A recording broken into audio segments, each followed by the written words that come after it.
Hello, my little ninjas. My name's Mike. This is my YouTube page, Mox News, and I'm your host. Let's start over. Hello, my little ninjas. My name's Mike. This is my YouTube page, Mox News, and welcome to your Wake and Bake News at 7 p.m. I'm your host, Moxie, and today we are closer to nuclear devastation than ever before. And, it's like all the commentators are Russia, Russia, Russia. Oh, the Queen, Queen, Queen. Russia, Russia, Russia. I've looked at what Putin said. I don't speak Russian. But it doesn't sound as if he's threatening nuclear war with the West. What it sounds like is stop fucking around. And to those of you that are threatening nuclear war, that's what he said. He didn't say, I'm threatening you with nuclear war. He said, those of you who are threatening nuclear war, the winds can blow both directions. So it's not like he's saying, I think he's saying, bring it. Bring it, fuck. Bring it, fucktards.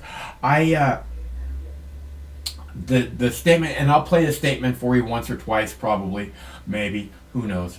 But it's a lovely day. I woke up today, right? And I go out front. I always take my Boo Bear out front when I get out of bed. And I go out front, and it's just like smoke everywhere. I mean, like, I can often see the smoke off in the distance. I could see it on the street right in front of my house. It was ugly. And it stunk, and you could taste it. Not good. It's better this evening, though. I think it'll be way better tomorrow. Is everybody ready for a bong hit? I'm almost ready. Well, I'm ready. But we will take a moment for let everybody prepare and catch up for the upcoming bong load. I do really enjoy speaking with you. So if you want to call, the telephone number is up there on the screen. It's 805-669-6397. And the more calls we get, the more I enjoy it. Honestly, it's your voices that are important. I just blather on. It's just ridiculous, the stuff that comes out of my mouth. I don't even know where the majority of it comes from. It just like spews out. I'm like, what? Where did that come from? Oh, did you see my dreads? My dreads are looking so good. Check this out. Can you see them? Can you see them? Look good, right? Oh my God, they're so pretty, huh? Oh, I am getting there. Okay, so yesterday we were talking about the solar storm, the solar sunspot that keeps increasing in size and keeps blasting plasma towards the Earth. This is still, I looked and I couldn't find anything. Still, where's that at? This is the new one. Let's see. Space Storm Destroy. Which one's the new one? Which one's the new one? I think this is the new one. Solar flare, like SpaceX satellite crasher disrupts comms. Sunspot, that one's ready to blow up. This has been going on. How long has it been going on for? Like 3 weeks now. Enormous solar storm may create auroras across.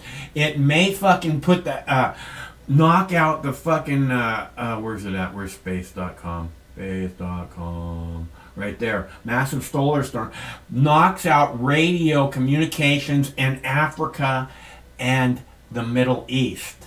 That was last Friday. Solar storm, enormous solar storm, may create aurora borealis. Wow, that's so cool. Or it may destroy us all. Here we go, September 24th, 22. Is the world really ending on this date? I'm just saying. I can't find this news. I found news about Prince Andrew. We'll be talking about that tomorrow. and some other things. Oh, I have a story about Alex Jones for tonight, which is cool, I guess.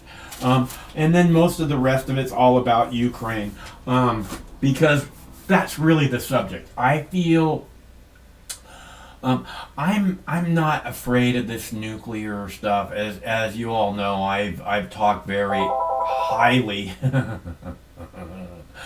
about the coming nuclear holocaust. Hello, caller.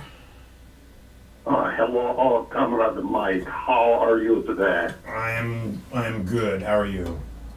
I hear what you say that Putin makes some speech. I call to tell you it is not warning, it is promise. Well, good. Good. I look forward to it. Honestly, over the weekend, I was really hoping for a nuclear strike. Over the weekend, I was hoping. I thought, in fact, I told my friends, there's never been a better time for a nuclear strike than right now, today. So. Yeah, that would be almost funny if it weren't so scary. Well, it would have been awesome if it hit London. Over the weekend. Yeah, I don't know. I got friends in London. I'd hate to see a nuclear bomb. But a couple of friends, and in exchange for all the fucking world leader fucking dictators. Come on, man. They're not hanging out in London. Oh, they were a couple days ago. Oh, you mean at the Queen's funeral? Yep. Yeah, well, he'd get them. Yeah. That would have been an opportunity, but the problem with taking out all the world's leaders is it creates a power vacuum, and then the people that come to power may just be worse. Like Kamala Harris? Odds are all those people are just figureheads, and the real people that are pulling the strings I hear you. would just step in and use that as an excuse.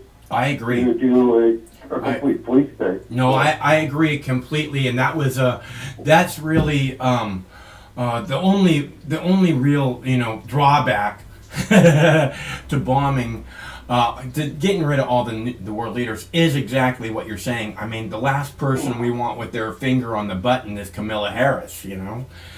She'll have to prove she's got bigger balls than anybody. What's that? Yeah. I don't believe for a minute that Kamala and Joe Biden have access to the football. So, well, let's hope not. Our government, is not being run by Joe Biden. So. Yeah, I hope not, because that guy, I don't know how aware that guy is. He seems to be able to answer questions, but I think that they must give him like some kind of pep shot before he goes on. It's called G. They're giving him a G shot. Have you heard of that? G with the G? G. G-E-E. Yeah, G shot. No, I haven't heard of that one. Yeah. So you watched the Putin speech yesterday, yeah? Little bit. Yeah, so I speak fluent Russian, and I watched it. He didn't say anything new. Yeah. I don't know if you're aware, but the U.S. Moved our B-52s to Europe so that they could not fly so far to practice bombing runs onto Russia. And that last summer 2021, the U.S. and the U.K. were practicing bombing runs over Ukraine. They were flying B-52s over Ukraine to do bombing runs. And, so, you might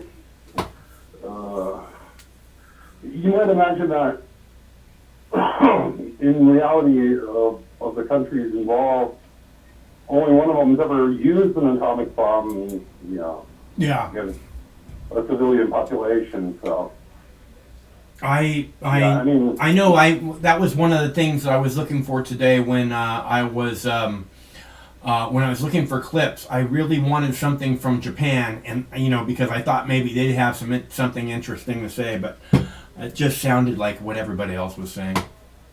Well, Japan's a vassal of the United States, Yeah. and they have their own issues with Russia regarding the Kuril Islands.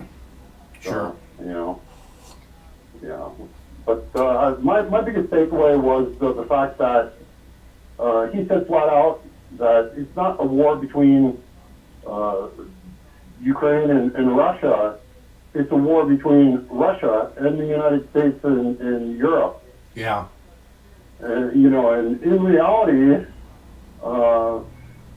last week they announced that they were going to send new long-range missiles that would be capable of striking deep into Russia. Yeah. And also they mentioned the Black Sea Fleet in Sevastopol, that would be a target. Okay, so that Black Sea Fleet has been there longer than the United States has been around. Ah. It was part of the Russian Empire before that. Now, if you walk through the streets of Sevastopol, you can't go a block without seeing a building with a plaque on it or a statue of someone somewhere that died in that city, or someone lived in that building. So in just World War II, they lost 3 times the population of that city in the defense of and then the eventual taking back of Sevastopol. There was about 100,000 people living in Sevastopol at the time of World War II. They lost about 150,000 and fought to the last man to defend that city. And then when taking it back, they lost about 150,000 people. And you know, people are saying that's Ukraine and all. I lived there for about 20 years. Yeah. In Crimea. And yeah, it's definitely not anything but a Russian enclave. Yeah. And it always has been. The city names of Kherson, Odessa, Nikolaev, Sure. Sevastopol, Yalta. Yeah. Those were all named by Catherine the Great. So it's not like, and that was before there was even a country called Ukraine. Yeah. So, How long has there been a country called Ukraine? so Ukraine came into an existence. Ukraine has been a project since before the Russian Revolution in 1917. It's been a project, and there were Ukrainian nationalists. In Russian, in Ukrainian, Ukraine means at the edge or frontier. So Ukraina, at the edge of the cry, at the edge of the village, or the edge of the country. So it'd be like frontier. And Ukraine was largely a steppe. It was not heavily populated for most of its existence. There was an enclave in Kiev, and if you look at Russia's claim to Crimea, the Russian Orthodox Church was founded in the Greek city of Chrysonesos in the last millennium. I think it was 875. King Vladimir took the daughter of the Constantinople.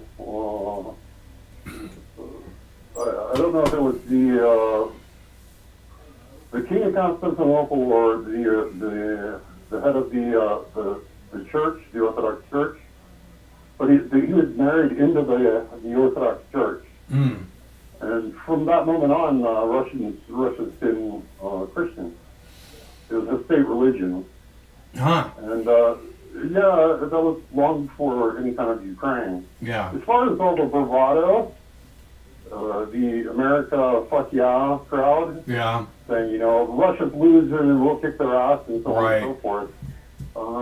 I would say that if you just moved last week, you know, B-52s to, you know, try to attack Russia Yeah. using a B-52, well, first of all, they have they have the most advanced air defense system in the world, hands down. There's the S-500, and they're coming out with the S-600. The S-400 can set up an umbrella, and it's used in conjunction with other weapon systems. And you're talking about you're talking about 600 kilometers, but you can shoot anything from space to over the horizon. James Defense in December of 2021 said that Crimea is the most defended land space on the planet, including in the United States, anywhere else. And yeah, I would have to say, from from what I've seen, yeah, it's probably the case.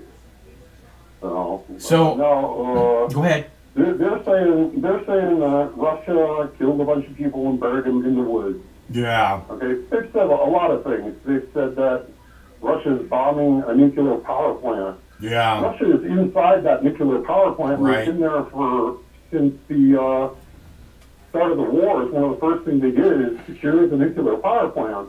Yeah. And when they did, they found that they were using the radiation background in Chernobyl to cover their nuclear weapons program. So, yeah, not good. But so we're expected to believe that Russia took a plane and they bombed the Zaporizhia nuclear power plant. Yeah. The foreign ministers saying, oh, Russia bombed the nuclear power plant. The Western media, and you get Sean Hannity's and the CNN, Don Lemon or whatever his name is, saying, oh, Russia bombed the nuclear power plant and that's going to go all over Europe and you got to set up a no-fly zone. That all happened before the CIA looked at it and said, oh, gee, well, there's no sign of a nuclear power plant being bombed. But, yeah, since it's our ally, we're not going to let everyone know that it was a lie. And now they're doing it again. So we're to believe that Russia is bombing the nuclear power plant that they've held for the last 4 months or something? Yeah, Well, probably not. yeah, no, all these things that they keep blaming Russia for, it doesn't make sense that Russia would do those things, like shell the nuclear power plant, because all that does is it makes the whole world go, oh my God, these guys are evil, and that's not what they're trying to do. They're not trying to fuck everything up. It's the United States. If it wasn't for the United States, this shit would be done. Well, there's a lot of good money to be made supplying Ukraine with the tools of the trade. Yeah. The Congress, it's been reported to Congress that only 30% of the weapons that we send to Ukraine make it to the front. You can buy a Javelin missile on the black market right now for 35 grand in Ukraine.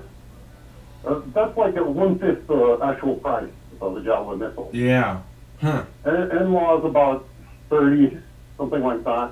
You can buy a new AK with 1,000 rounds of ammo for about $300. So do you really think? Wow. Do you really think that they're going to start moving, escalating into Russia? They've already shelled Belgrade. Okay. But I mean, like, and they're going the to. United States is sending them missiles, and they will shoot those into Crimea for sure. That'll be 100%. They'll shoot that into Crimea for sure because they consider that theirs. Well, doesn't Russia have the potential just to squash this? Like, make and the thing is, so you have to understand that when you start talking about quashing Ukraine, about 40% of the population of Ukraine are Russian. Yeah. Yeah, so I'm not saying they're Russian citizens, but they're ethnic Russians. Yeah. And that entire territory, so you're asking, let's say Zelensky and all his commanders and all the CIA and decision-making forward operating bases are located on Vladimir Street in Kiev. big old building, fourth floor, entire fourth floor CIA. Russia could put a zircon missile into that with pinpoint accuracy. Right. In an hour, it'd be over with. Yeah, because you had the special Russian city right across the street is the opera theater. Mm-hmm. That was built 200 years ago. Yeah. It'd be a shame to do this. There's if you look at the level of damage that you would need, right? Yeah, you'd be destroying a city that I lived in Kiev from 2002 to 2008. Yeah. And I've been to a lot of parks in a lot of cities. I've never been to a city in a park. Kiev's just a beautiful city, and I think most of the Russians that know anything about it would certainly not approve. And I'm sure that there's none of the people that are in in the Russian military that want to do something like that. Russia has tiptoed in to Ukraine, right? They haven't. They could take out the power and send it to the Middle Ages within 3 hours. They could literally send the entire population back to the Middle Ages, but that would be terrible for the people there. And we're talking about a very marginal set of nationalists that have taken power in 2014. And so you would wind up collectively punishing Ukraine. That's not what's happening. And that should be pretty obvious to anyone that's watched this. You would think that Russia would have, gone in and destroyed everything, but they haven't. It's not like the U.S. or NATO, where the first thing you do is start bombing the news towers and take out the power plants. That didn't happen. It's not NATO. They don't destroy countries just to. They don't consider civilian infrastructure legitimate military objectives, and so it's not done. Yeah. Well, it's considered to be kind of a war crime, like one of the first things that I remember. If anyone's worried about war crimes, yeah, right? Yeah. We should be talking about Ukraine signing the Minsk agreements in 2015, and instead of pulling back their troops, they've done nothing but sit outside the cities and shell them with howitzers. Yeah, you want to talk about war? Are you talking about the Donetsk region, or were you talking about? Yeah, Donbass, Lugansk and Donetsk regions. Yeah. These so-called breakaway republics that actually agreed to remain in Ukraine. So the Minsk agreements, what they did is they said, yeah, we'll remain in Ukraine, but we get to choose our own leaders, and we get to speak our native language. Yeah. And Ukraine, who's aspiring to join the EU, was supposed to pull back its troops. Instead of pulling back their troops, right, they let these volunteer battalions set up their howitzers and shell the city for nonstop. Yeah. For 8 years, they had more than 15,000 people killed. 83% of them were civilians, women and children. Yeah. Yeah, you want to talk about war crimes? We sent them HIMARS missiles, and yesterday or the day before, they shot one into the center of Kherson and killed 13 civilians. Not a single military. Yeah, they shot the center of the city and killed civilians. 13 people died, like 40 injured. Yeah. No, look, I'm not accusing Russia of war crimes. I mean, I'm sure that there's something there. What I was saying is it doesn't make any sense that they would do all this blatant war crimes and be vilified over and over again for this evil shit that they do. Meanwhile, it works as perfect propaganda for the other side. So why would Russia give them that? I'm not saying propaganda. Yeah. The fact is, people are not capable of critical thinking. Yeah. So the latest Russian atrocity in Ukraine was in the city of Izum near Kharkov. So Russia pulled back across a river in Kharkov.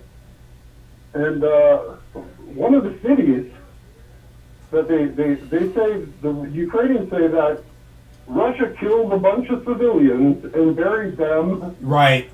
in the woods. Right. Wait a second, I've seen a few mass graves. Yeah, I know, right?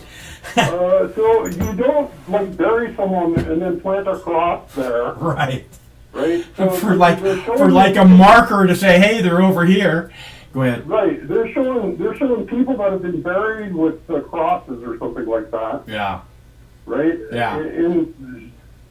While under fire, and no, that's not how they do it, No. right? If you want to like have a mass grave like they had in these same people, right? So Yeah. the Ukrainian nationalists are the grandchildren of the Banderites, the Ukrainian National Organization, and the Ukrainian Partisan Army. And during World War II, they sided with the Nazis. They greeted them with flowers and bread and salt and all the other traditional greetings that they did. And the Nazis created a battalion of Ukrainians called the SS Galicia, right? Uh-huh. That SS Galicia, they were the Punishers. They called them the Punishers, with their name, Palach, in Ukrainian. And they lined up all the Jews, and they killed some 200,000 of them in a single day, and they just threw them in a big pit. That's how you do a mass grave.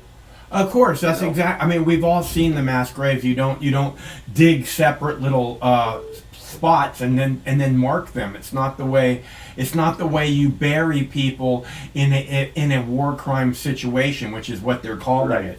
You know, you do a very unmarked kind of thing with as clandestine as possible. Right, and so, but the thing is, right, that doesn't look good on camera. You can't just show a big hole. Yeah, right. No, that's what I'm saying. Perfect propaganda, dude. And people do not have the critical thinking. Yeah.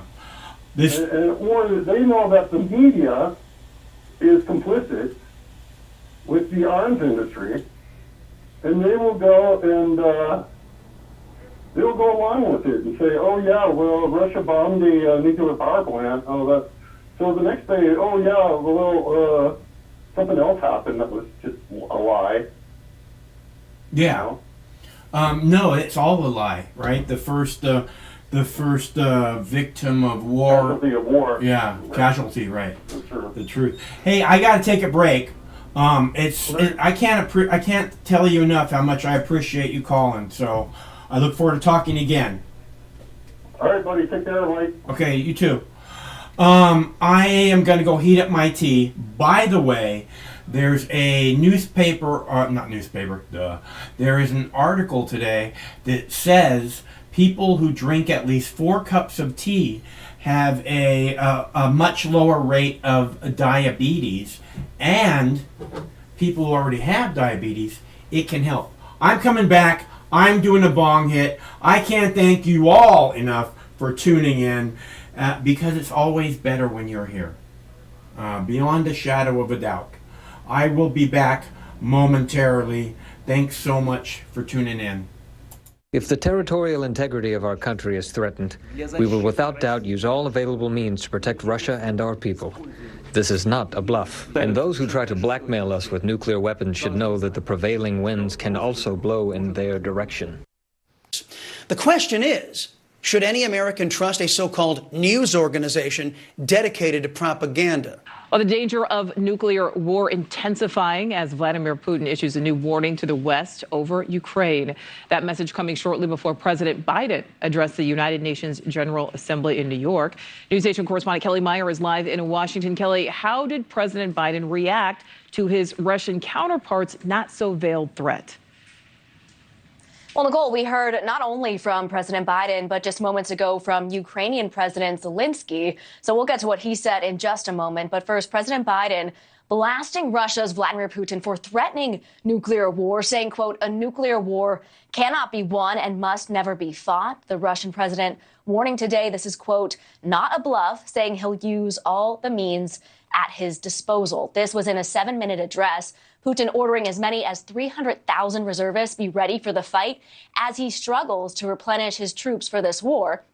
Putin's also dialing up his nuclear rhetoric as he accuses the U.S. and allies for propping up the Ukrainian army. President Biden hearing Putin's address just hours before Biden's speech before the UN, adjusting his remarks to respond to Putin's latest threats and continuing to condemn Russia for its war in Ukraine. This war is about extinguishing Ukraine's right to exist as a state, plain and simple, and Ukraine's right to exist as a people. Whoever you are, wherever you live, whatever you believe, that should make your blood run cold. And as we said just minutes ago, Ukrainian President Zelensky delivering a pre-recorded address to the UN General Assembly, calling for the UN's continued support and punishment for Russia. Here's part of what he said. But Russia will not be able to stop the course of history. Mankind and the international law are stronger than one terrorist state. Russia will be forced to end this war. Zelensky getting a standing ovation after that address. He also said Russia could launch a new offensive in the winter, showing this war could be continuing to drag on. Nicole? Yes, it could. All right, Kelly Meyer, thank you for that. And now to a closer look as Russian President Putin is calling up to 300,000 troops to join the war in Ukraine. Hundreds of people have been detained for protesting across Russia tonight. This one in a city in southern Russia. One man taken into custody shouting, quote, I don't want to die for Putin or for you. Putin declaring a partial mobilization of people with military experience, and it's raising some fears in the country. One-way flights out of Russia have skyrocketed in price today, and they are also selling out. News Nation's Kelly Beeston joins us live. Kelly, do we know where these troops will be positioned? Well, Nicole, just today, the defense secretary for Russia stated these troops will be serving in Ukrainian territory, areas Russia wants to annex or has already annexed. As of now, Russian officials say this partial mobilization would be limited to those with experience as professional soldiers, adding that students would not be called on to serve. However, there are suspicions that the draft could be broadened at any moment. The decree of partial mobilization is signed. Russian President Vladimir Putin taking a risky and deeply unpopular step following setbacks for his troops nearly 7 months after invading Ukraine. Putin ordering a partial mobilization of 300,000 reservists in the country, effective immediately. It's the first mobilization in Russia since World War II. The result, continued protests in the streets and one-way flights out of the country skyrocketing in price and selling out, including flights from Moscow to Istanbul in Turkey and Yerevan in Armenia, countries that allow Russians to enter without a visa. We're seeing the very early signs of people starting to say, you know what, I'm really not comfortable with this. I may have stayed silent, but I can't do it anymore. Dobryansky says despite the mass exodus, people fleeing the country may not be completely clear from the wartime call. It really doesn't affect you up until you need some federal services. So if these people were having issues with having their pension, for instance, from Russia mailed to them or direct deposited, or perhaps their passport expired and they want to travel to yet another country, they have to go back to their consulate, and the consulate will know that they've been conscripted. He says the mobilization highlights Russia's military shortcomings, adding the move also has the potential to backfire by making the war even more unpopular at home, further damaging Putin's political standing. But for months now, people in deeper Siberian Russia, they've been forced to serve because they don't have a voice. Now that it's going to affect the Russians more in the European part of Russia, I think that's going to be a very big political problem for them. And this mobilization is also unlikely to produce any consequences on the battlefield for months because of a lack of training facilities and equipment, Nicole. All right, Kelly, thank you for that. Well, nobody's gotten to the bottom of 9/11, unfortunately, and they should have. And it's total bullshit, I have to tell you.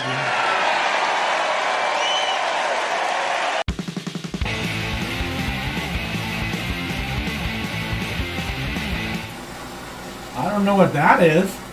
I haven't seen black on that screen before. That was weird. Weird, right? My videos don't end that way. Man, talking about 9/11. All right, who's ready? Who's ready for a bong hit? I am. We should make a song like that, right? Who's ready for a bong hit? I am. Right? I mean, can't you just hear a choir sing? We got to make a church of cannabis. Who's ready for a bong hit? I am. Right? You ready? You ready? Huh? Ready? I am. I am.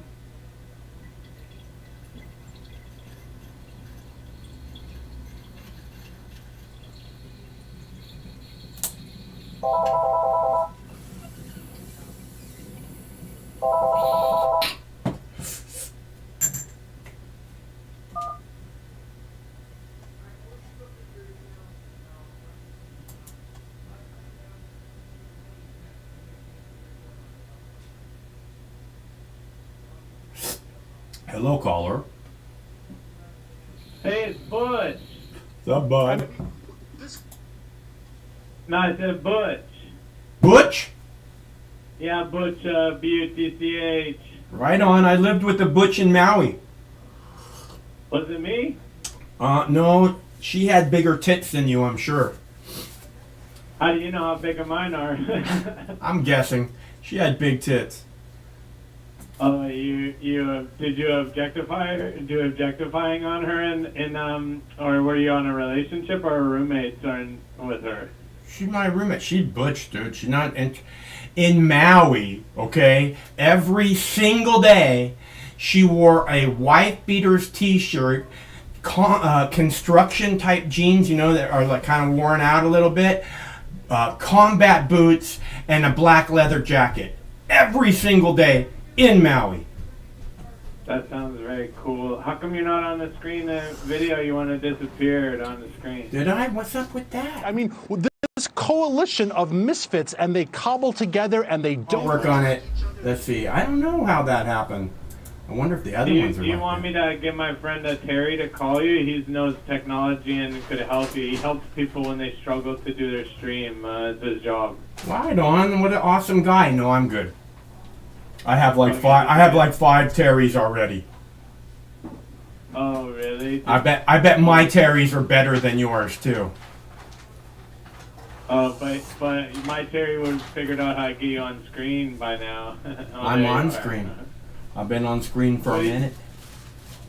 Oh, I guess there's a delay. I'm watching on a delay. It's probably because you don't have a good latency, probably. So I could help you with that, or Terry could help you with that, probably, to make your stream latency better. Well, cool. Right on. What I was wondering. It says it's 4:20 somewhere. Yeah. Don't you know it's true? It's true. What's that?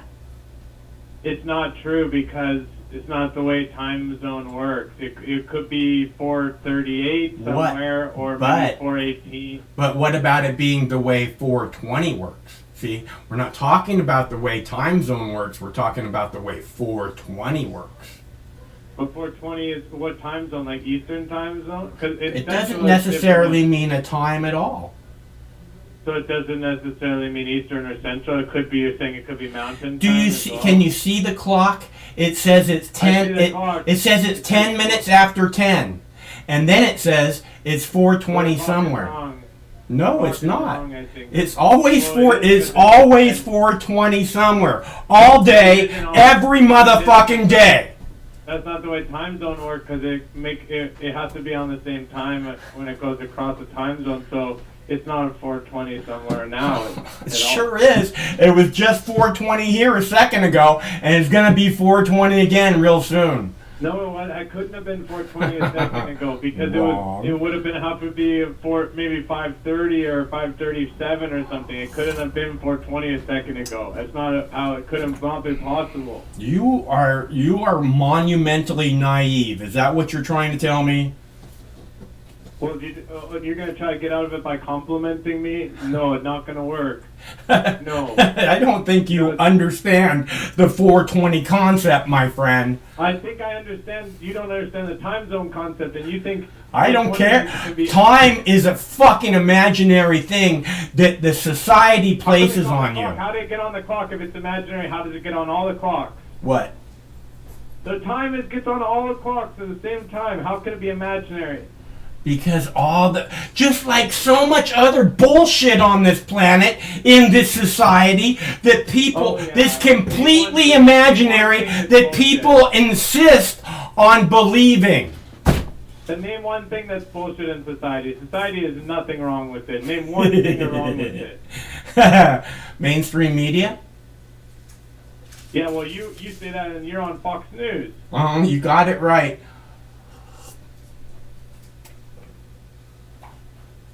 I think maybe you smoke a little too much of the reefer. I don't think that's possible. And you're forgetting all the cannabis that I eat throughout the day.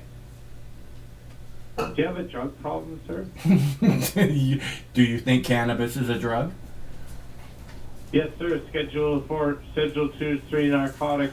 There you go. Completely fantasy, completely made up. Cannabis is the most benign substance on the world.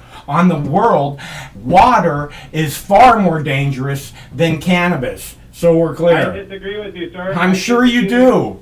What have you agreed with me on? Let me explain to you why. Because I don't think that marijuana is the most benign thing on the planet. I think it's actually your show. Do you know what the word benign means? I think my show is pretty harmful. In case you were wondering, I think it is 420 somewhere. All day, every day. That was what my clock was before. It was 420 all day, every day. And I think that works, right? I think this thing where we have to be on this time frame, and I think it really fucks with people. Oh, we gotta be, we have to make sure that everybody agrees on what time it is. I'll agree with anybody else that says it's 420 right now. All day, every day. I'll be most happy to agree with. I am gonna play a goddamn video, whether you like it or not, so I can heat up the bong. And did I mention the thing about tea and diabetes? Right? I did mention that, didn't I? I saw an article today. Let me mention it again. I saw an article today that said people who have at least 4 cups of tea a day are much less likely to experience diabetes, to get diabetes. And people who already have diabetes, it's a diabetes 2, I think, I'm not sure. People that already have it, the tea can help them also. So 4 cups of tea a day, minimum. You can drink all you want, but the British have had it right. All the limeys knew what they were talking about. All right, who wants to watch a video? I know you don't. But we're going to, anyways. This one's about Alex Jones, boys and girls. And I think we might talk a little more about him tomorrow. So keep that in mind. The question is, should any American trust a so-called news organization dedicated to propaganda? Conspiracy theorist Alex Jones is expected to take the stand today in his defamation trial. This comes a day after calling the judge a tyrant. That's a quote.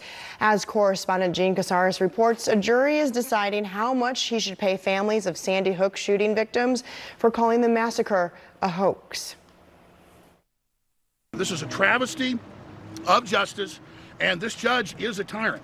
Alex Jones speaking outside a Connecticut courthouse Tuesday, saying he wasn't lying when he called the Sandy Hook Elementary School massacre a hoax. I was not wrong about Sandy Hook on purpose. I questioned it, just like Jussie Smollett, just like WMDs in Iraq, just like Gulf of Tonkin. Judge Barbara Bellis previously found that Jones, along with his company Free Speech Systems, did not comply with discovery orders and were liable for defaming the 15 plaintiffs in the case. She has ruled he cannot now testify. He is not liable. She's now ordered me to not say I'm innocent and ordered me to say that I have not profited from Sandy Hook. That's ordering me to perjure myself. Jones' comments outside court came on day 5 of the damages trial to determine how much money Jones and Free Speech Systems will have to pay the plaintiffs for baselessly saying the shooting was a hoax. The attorney for the plaintiffs introduced testimony from counterterrorism social media expert Clinton Watts. Watts' analytics team reviewed Jones' content and the business model for product sales on several platforms. I said they are launching attacks. They're getting ready. I can see them warming up with Obama. They've got a bigger majority in the Congress now in the Senate. They are going to come after our guns, look for mass shootings. And then magically it happens. They are coming. They are coming. They are coming. It's fear over loss of weapons, which he uses as the justification. He stokes anger by repeating that it was some sort of a plot, and he uses demonization by picking a target for his message, as in what the perpetrator is, or an existential threat to what they are behind. According to Watts' expertise in the field, demonization is a huge factor in garnering trust in a huge audience. If you demonize an individual under false pretenses, for example, if you say that they're acting or that an event didn't really occur, you anger them that they have been betrayed. This is under false pretenses, but it makes the audience angry, and then you strike fear in them that it's an existential threat. Watts testified that between 2012 and 2018, Alex Jones' Sandy Hook lies had a huge presence on social media. Adding together YouTube, Twitter, and the Facebook calculation together, just related to lies about Sandy Hook, the minimum audience that we could measure was 550 million. And Jean Casares joins me for more on this story now. Jean, good morning. Tell us what's expected in court today. I can't imagine calling the judge a tyrant sitting well with her, if given she knows. Right. Well, first of all, Clinton Watts, as we profiled in the piece right there, he has been on the stand, a counterterrorism expert, social media expert. He has to undergo cross-examination, so that could last all day because this was an extensive direct examination. Following that, we believe that Alex Jones could take the stand. Now, what will he say? Because, see, the reason he's talking to the cameras out there is that he wants to say it wasn't a hoax, but there was a default judgment. So that issue is settled already. This is all about monetary damages. So he may not want to testify too much when he gets on the stand. We're going to have to see what happens. And this is different than the other trial that we saw too, right? So in the state of Connecticut, as I understand it, it is capped the amount of money here. Well, on the punitive damage aspect, it is capped, and that's regular, really around the country. But it is capped to attorneys' costs and then costs of the litigation. But the judge determines the punitive damages on at least one aspect of the violation of the Trade Act in Connecticut, that he unduly enriched himself monetarily because of saying that this was a hoax. The judge will control that. Okay, we'll have to wait and see if he does take the stand. Jean Casares, thank you so much for your reporting. Appreciate it. Thanks. Well, nobody's gotten to the bottom of 9/11, unfortunately, and they should have. And it's total bullshit, I have to tell you.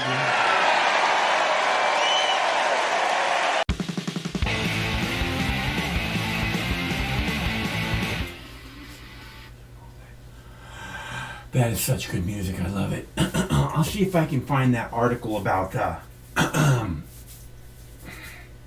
the tea. So I think this persecution of Alex Jones is really a threat to the First Amendment, and I'm not sure how it is that Alex Jones isn't allowed to speak his mind about events. It's like he just said, you know, like the weapons of mass destruction in Iraq. You know, this government has lied to us and lied to us and lied to us. And September 11th, and a huge part of that seems to be to take away everything that gives us strength. Take away our money, take away the value of the money, make things harder to get, like baby formula. And I'm not just talking about this president. But the list just goes on with this government. And you know, like I said, 9/11, Obama signed the National Defense Authorization Act, you know. It's like everything they do is just about taking away more freedom from us. This is why I despise the government so much. And I think this thing with Alex Jones, you know, it's pretty obvious when the judge says, you can't say this and you can't say this.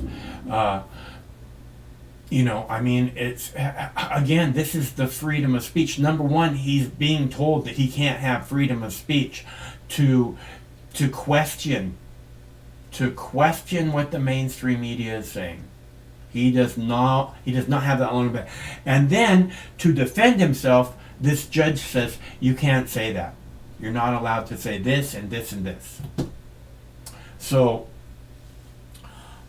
this is, you know, and I said this when YouTube kicked Alex Jones off of YouTube. I said, this is really bad. This is bad. And it's because, and I made a video. Because, you know, first they came for Alex Jones. And we can see, you know, what it is that happened over the period of COVID. Oh, damn, we're going to have to do a COVID video tomorrow. Because I have a good COVID video, I think. Where were we? We can see what happened over COVID, where they acted not only like, you know, you're not allowed to leave the house, we can take your job away from you if you don't do what we say, you can't go to this restaurant if you don't have your government papers, all of this stuff, right? This is this like police state falling right into place, right? Today, right? Joe Biden the other day said the pandemic's over, right? I saw something today where it was like, oh, well, no, the pandemic's not over, and we all have to be, you know, vigilant and ready for, you know, and it's not over. Like I keep saying, I'm pretty sure it's coming back right after the election. I hope not. Because it again, it's not just them locking us down, it's the limiting of free speech. Oh, well, you can't talk about paper masks on Facebook, on YouTube, on Twitter. And now what you can't talk about? Russia Today, the most subscribed to news service on YouTube, Russia Today, has been blocked in your country. Because you can't be trusted. You're a child. You have to be told what it is that the correct information is. You are not able to make that up on your own. I.e., Hunter Biden laptop. Hello, caller. Hey, Mom. Let's talk about Alex for a minute. Okay. Let's talk about sex, baby. Go ahead. No, Alex. Alex. Oh, I misunderstood what you were saying. Go ahead. Yeah, you know everybody does, but that's okay. Anyway, so here's the thing. Yeah, I totally agree with you. When I thought he was like getting knocked off, it was bad for everybody. It continues to be bad. There's, people disappear all the time. I don't like that so much. However, the guy was like, I love Alex still today. I swear, but. As a personality, but he was reckless and he was harmful. That's what I think. Harmful how? Well, okay, like, I think there's a lot of gullible people out there. I'm certainly one of them. So, you know, like, he scared the crap out of me a few times. And I don't fall for that anymore, but, you know, I've been there. I thought, oh my God, these grave lighters are real. They're trying to kill us all. We're all gullible. Look at how many people believe the mainstream media. You know, I mean, it's not. You know, I'm so gullible. It's because you seek these sources out and then you want to believe them. That's the reason people believe the mainstream media. They're just looking for someone they can trust, and somehow it clicked that was the one. I'm just saying. Go ahead. I mean, it's kind of funny that you say, you know, look at all these people that, you know, trust the mainstream media. And I think that's a sad thing, and I would like that to change. And yet at the same time, it does actually make me sort of feel better. Thanks, Ma. Well, it is a sad thing, and hopefully the people, the prostitutes, the news models, they will have to pay a price, because propaganda is considered a war crime during war, and this is definitely war that we're at right now. And it has been for the last 20 years, and for the last 20 years they've been spewing nothing but propaganda. So... So, propaganda is a war crime? I'm pretty sure that they, the spokesman for Saddam, Iraq, was like executed because he was considered to be a war criminal for the propaganda that he spewed out against the United States. I believe. I mean, that guy was probably going to get executed somehow by somebody anyway, right? I don't really know. What I know is that this is what I understand is that propaganda spewed by like you know, an authority, like the news, you know, widespread. It's considered to be a war crime, I believe. So. You mean like those Uncle Sam posters? Probably. That's a wild thought. Yeah. There's a lot of wild thoughts going on right now. Yeah. Are you eating enough cannabis? You know, I gotta bake again. I have been. I've been doing my part. I really have. My level best. Good. It's important. You know, it really is. It's very helpful. I baked a batch of cookies for a friend yesterday, and for months I've been telling him, you're not eating enough cannabis. You're getting too old not to eat cannabis. You know, this guy been smoking weed since he was 12. I'm like, what the fuck, dude? You know, and he's got people who grow, and he's buying ounces for $50. It's not the shit you get at the store. So it's like, and I'm like, there's a batch of cookies. Figure it the fuck out. You know, it's like, take one in the morning with your morning routine. He's like, oh, I have my little oil pipe that I carry everywhere, and that's like what I use for maintenance. I said, here, you have one cookie in the morning, do a bong hit or whatever. Good all day, baby. And then there's like very little maintenance after that. I mean, it works. It's the convenience. It's wonderful.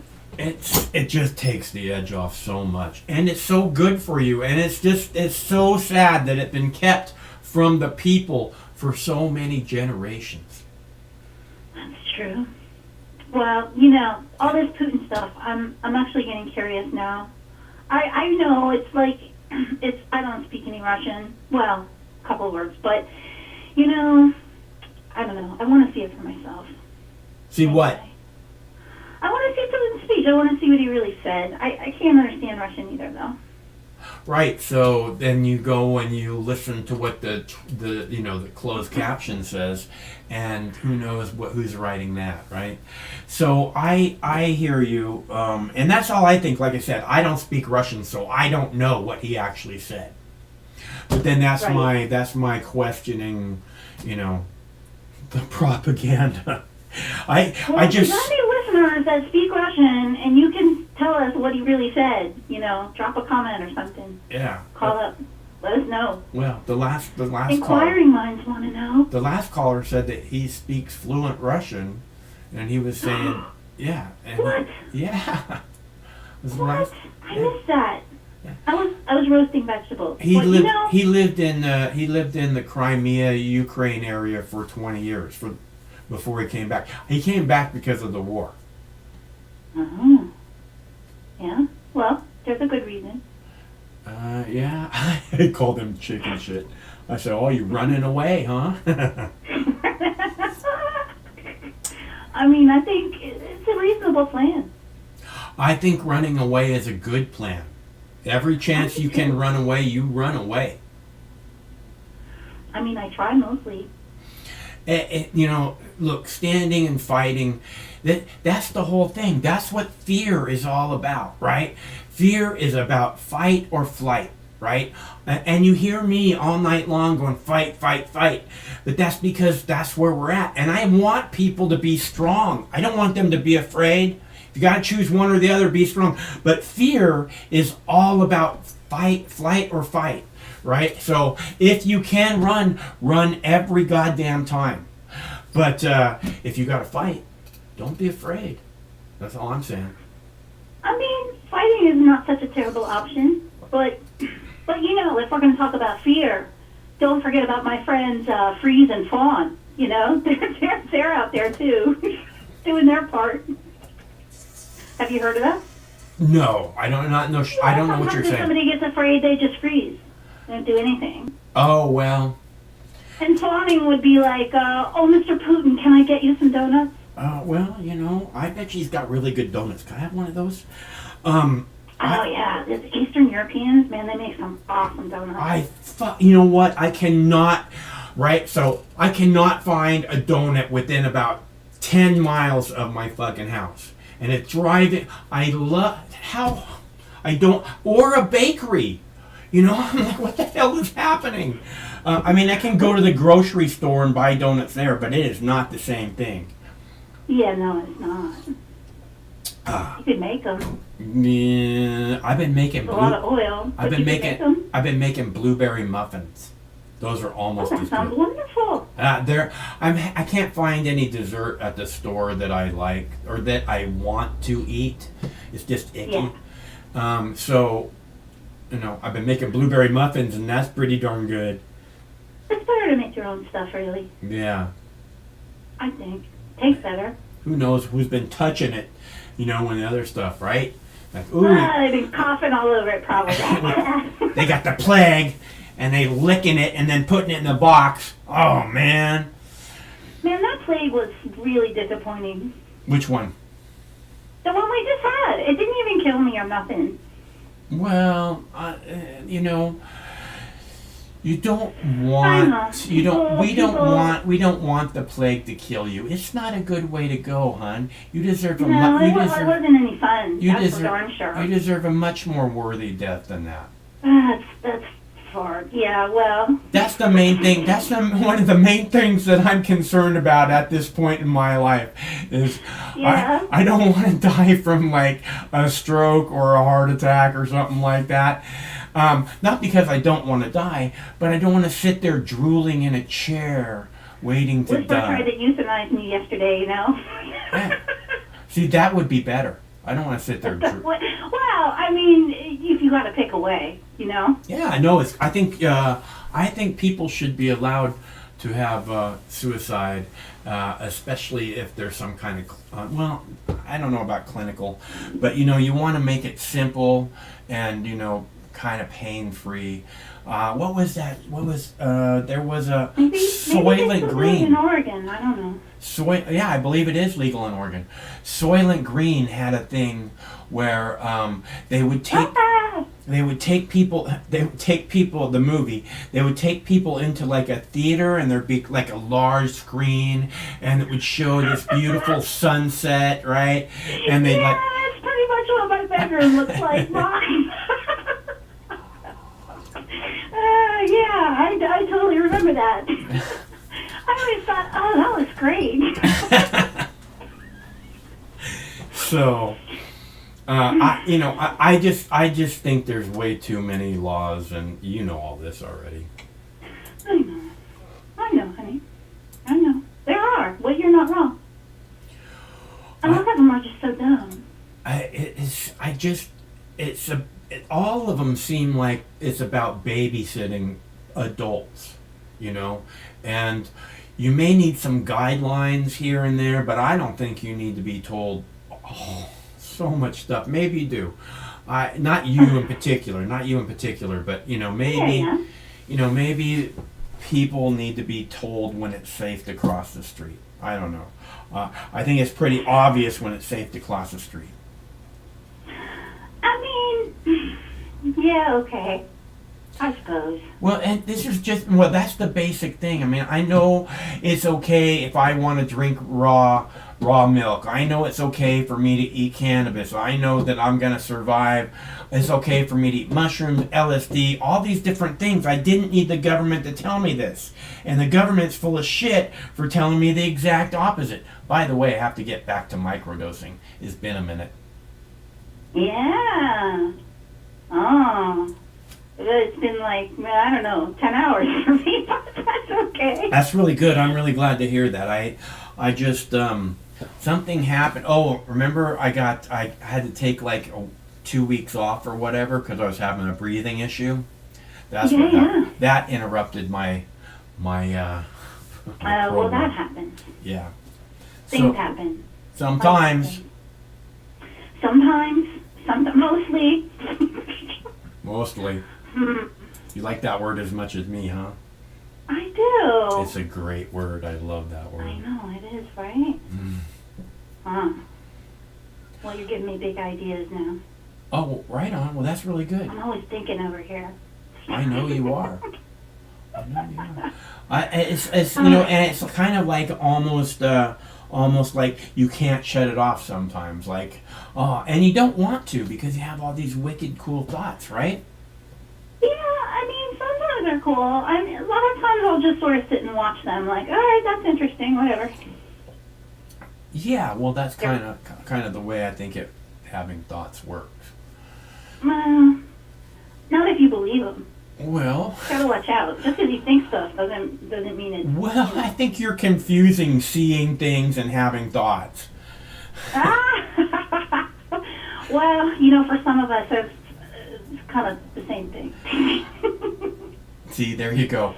I think that having thoughts is kind of the way that you experience them. As you see them, now you can always act on them, but I don't think that if you're just having interesting thoughts, I don't think that you're probably rushing out to act on them. Although I write them down a lot myself. Oh, me too. Good. Yeah, it really helps. If they're spinning around and you write them down, it makes them sit still for a minute. And there's so many of them. Who knows what's next? You can't like keep that one in the forefront of your mind. I lose those thoughts all the time. You know, when I was 18 years old, right? My brother came home with like a 5 foot tall marijuana plant all flowered out, right?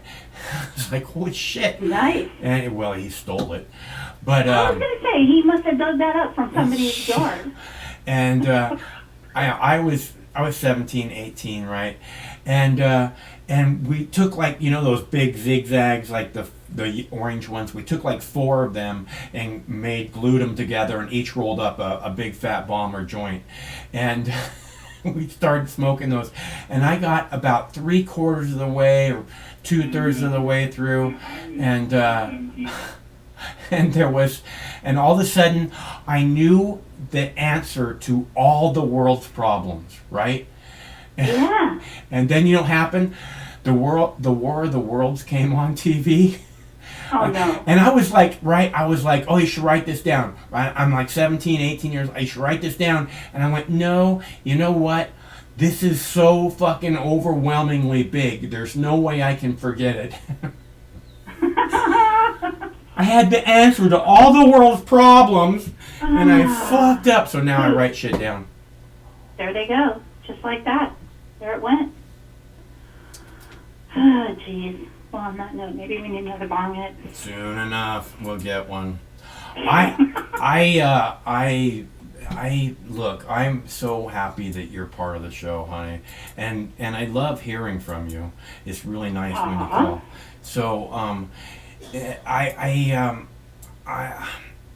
I want you to know how much I appreciate you. I want to make sure that you know, because I feel like I don't show you anywhere near enough appreciation. So thank you, thank you, you thank totally you. do. No, I don't. You're over the top, man. You're over the top. Yeah, I know. Sorry about that. Hey, I got a friend gonna stop by and bring you a care package from me. Really? I do. Stop by where? Where you live? Nuh-uh. Yeah, some kind of hippie out in the sticks. Probably you know him. I love hippies. I know, me too, right? They're the best people. Isn't that so awesome? You know, I walk around. Me and Craig went. We went to take Rufus to the park the other day, right? Oh, yeah. we went to his dad's house, and then we took Rufus to the park after that. Went to his dad's house. So Craig was helping him change some batteries and the smoke alarms and stuff. And his dad got a bowl. I said, I'm gonna go get some water for Rufus, and he says, no, I got a bowl. And he got a bowl, and he put. He filled the water with it. It was like a big salad bowl, right? And I took it outside, and I gave Rufus some water, and he like, drink, drink, drink, and then we went back outside and drank it. He drank a lot of it. And then we were getting ready to leave, and I emptied the bowl out, and I gave it back to him. And he took the bowl, and he says, got to get rid of these dog germs.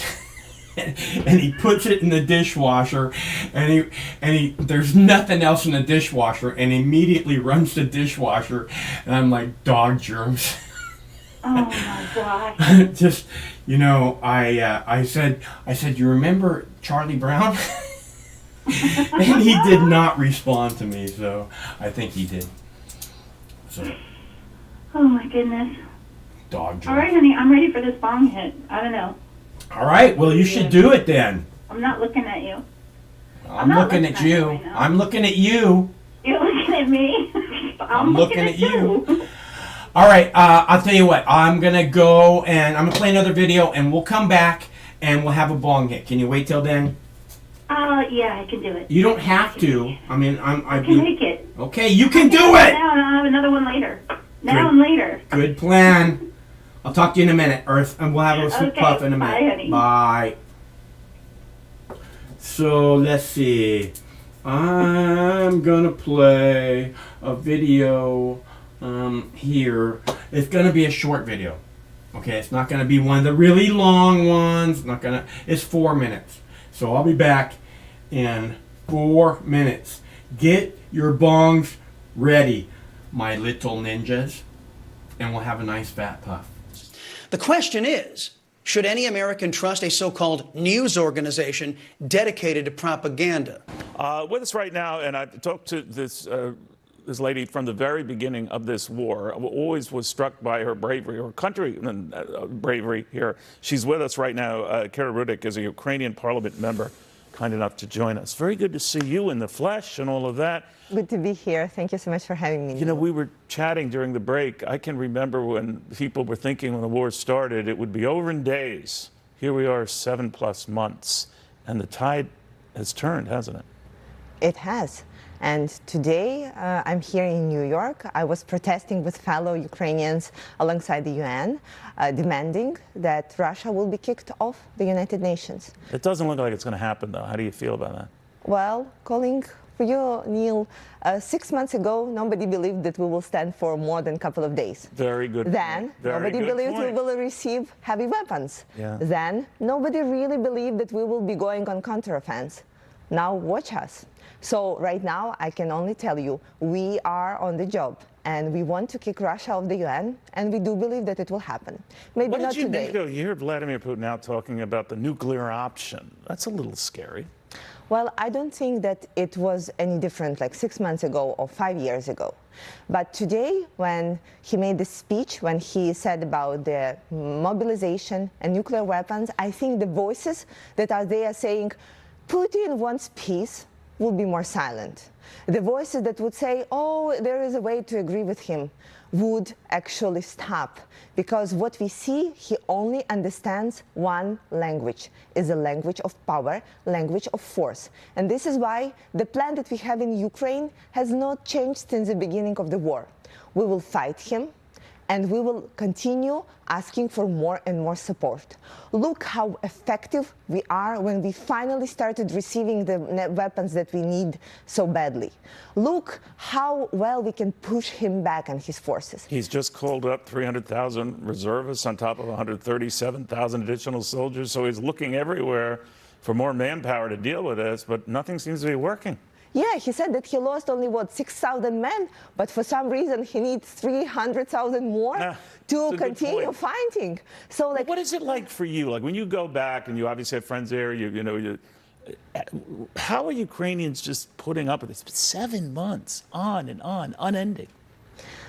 It's tough. Of course, it has been tough on everyone. But it also, we know that it is on us to protect what is ours, to protect our motherland. And I know that every single Ukrainian is waking up with the question, what am I going to do today to bring our victory closer? This is what I'm asking myself. This is what Ukrainians all over the world are asking themselves. And you this want is why Russia out, period, right? This idea of where they Absolutely. annex some of the eastern lands and all, they got to go. Of course they got to go. We are sovereign country. We are free, democratic state, and we are protecting what is ours. So these Russian-aligned, eastern province, they just got to get with it. This is all Ukraine, only Ukraine. Yes, this is simple as that. Got it. All right, Kara, it's so good seeing you. Continued good health. You're remarkable, as are her entire people, never giving up. And she's right to raise every single example she just did. When people said, wouldn't be very long for the Russians to take over the country, everything would evaporate, Putin would come out, in charge of everything. It never happened that way. General Jack Keane on what happened and why that happened, because the general, pretty much like Kira, said never give up the fight. Well, nobody's gotten to the bottom of 9/11, unfortunately, and they should have. And it's total bullshit, I have to tell you.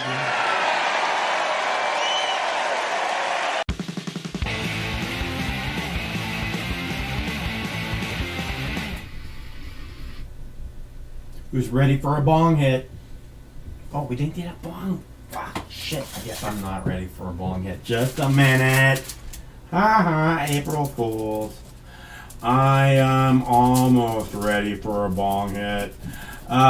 So, again, these people are so full of shit. It's impossible to feel like any of them are trustworthy. And look, it's not that I want to hate on the government. It's not that I want to hate on the news media. It's not that I want to hate on the police. I want those things to be good. I want the police to protect us and make us safer, and not to be crooked and criminal and doing all kinds of things that hurt people for generations now. I want police who actually believe, serve, and protect. I want because I want to look at the police like they're heroes, not because they have to do this. I want to look at them like they're good, and I do until, more or less, till it's just really hard to look at them like they're good. I want a president who I can look at like it's good. It's a good thing. I want a medical community that I can look at like they have my best interest at heart. We are so lucky to live in this time right now. I don't get the feeling that we can feel good about any of these. And it's not that, that it's just me. I want to feel good because it affects so many people. There's so many people walking around that are unhappy and somewhat desperate and really struggling. And lots of them have families. And they don't know what's going to happen next month. And I put that like 90% on the government. So,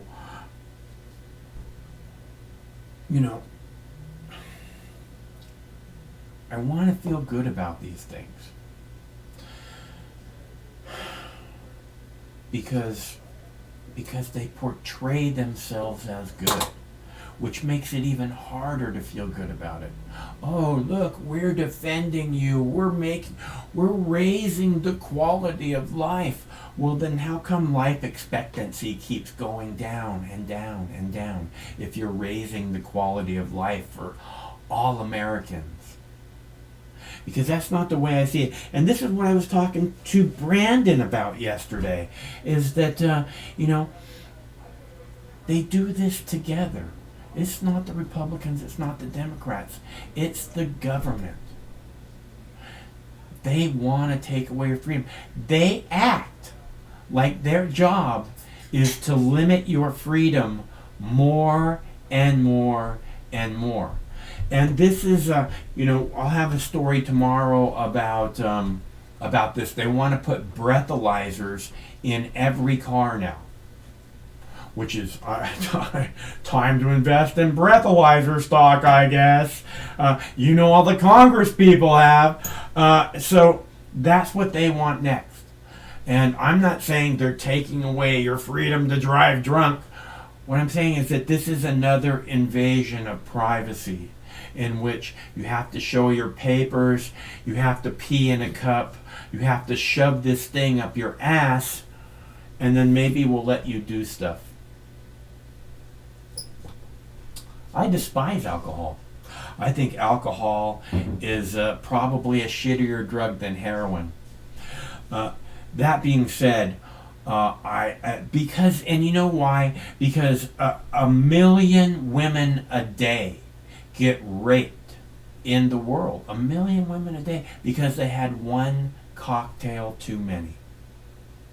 And this is the drug of choice that has been celebrated in movies and across our nation again and again and again in advertisements. They're even advertising it again on TV. For a long time you couldn't advertise hard alcohol on TV. Now they're doing it again. Can't advertise cigarettes on TV, but I guess you can advertise vapes. I think they'll probably change that really soon. But again, this is like, you can't advertise cannabis. It's legal in this state, but you can't advertise it. I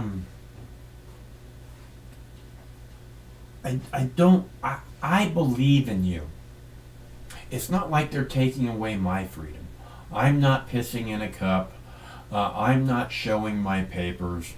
I'm not, I basically don't exist. So, and I like it like that. It's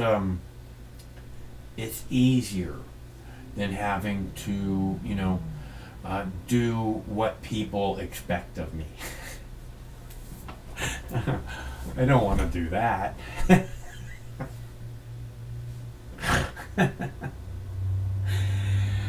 It's funny because it's true.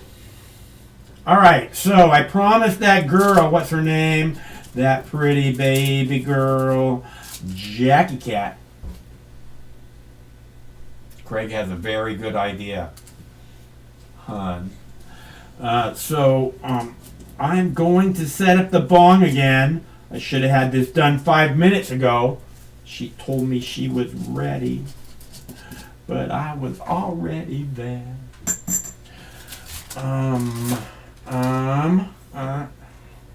Let me see. We can do better than that. I'm gonna have to play another video. I have more videos. Maybe I should just play another video. I'll play another video. Stop telling me what to do!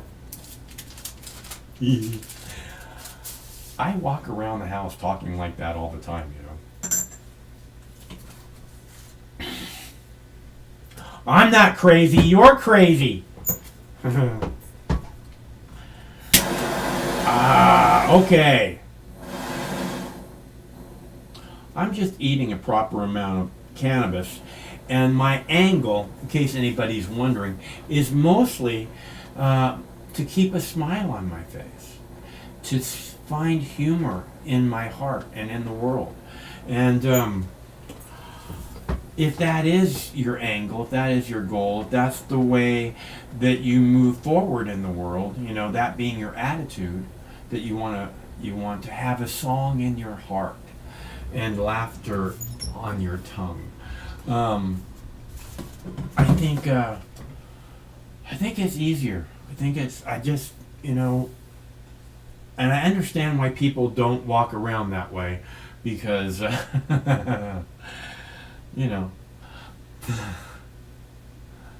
But the fool on the hill sees the stars in the sky, and the world spinning round.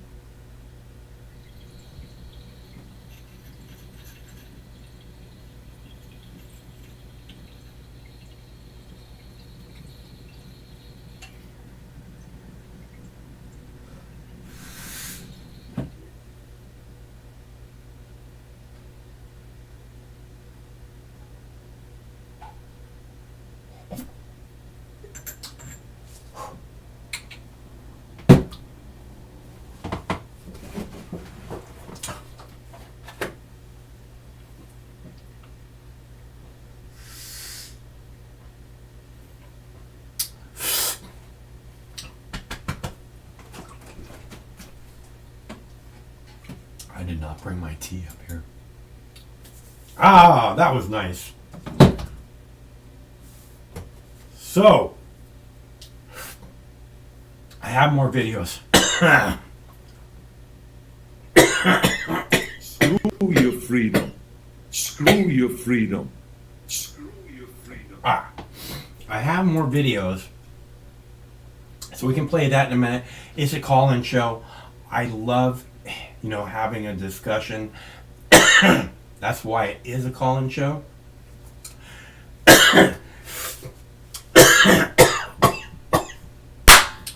Whoa! There we go.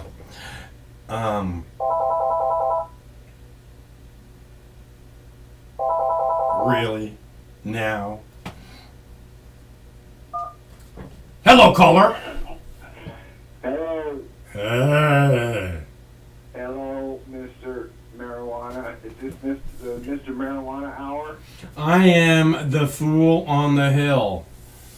Have you been eating the proper amount of cannabis today? I think so. I had some cookies this morning. I baked a batch of cookies for a friend yesterday, and I wanted to make sure that they were worthy, so I had a cookie this morning, and I was like, those are pretty good. And then I had a brownie later this afternoon, and then I had a brownie just a minute ago before we started the show. So I'm not sure, but I think so. Well, you're all right in my book, Mike. Well, gee, thanks. Your approval means everything to me. That's because I'm the sovereign and imperial judge of all things proper. Wow. Somebody's got to be, right? Yeah. Well, God gave it to me, man. Me and Dwayne Jane. We're the ones Jesus is going to come and talk to. So, yeah, man. Boy, they sure are pushing this goddamn war, huh? Fucking idiot motherfuckers. All the Ukrainians are talking like, oh, well, Putin just came out of nowhere, and he just like the devil come down from the sky, and we're a sovereign country, but they've been bombing the Donbass and region for fucking 8 years. 15,000 dead. Do you hear the caller from Ukraine? Yeah, I got most of what he said. Yeah, he's an interesting guy. Yeah, I would like him to call in more because he's been there. He knows all these cities. Yeah, I didn't know Kiev was a fucking city inside of a garden. It must be beautiful, So, but you will notice that Russia is not bombing Kiev. They're not destroying infrastructure. They're waging the most humane and restrained military action I can think of.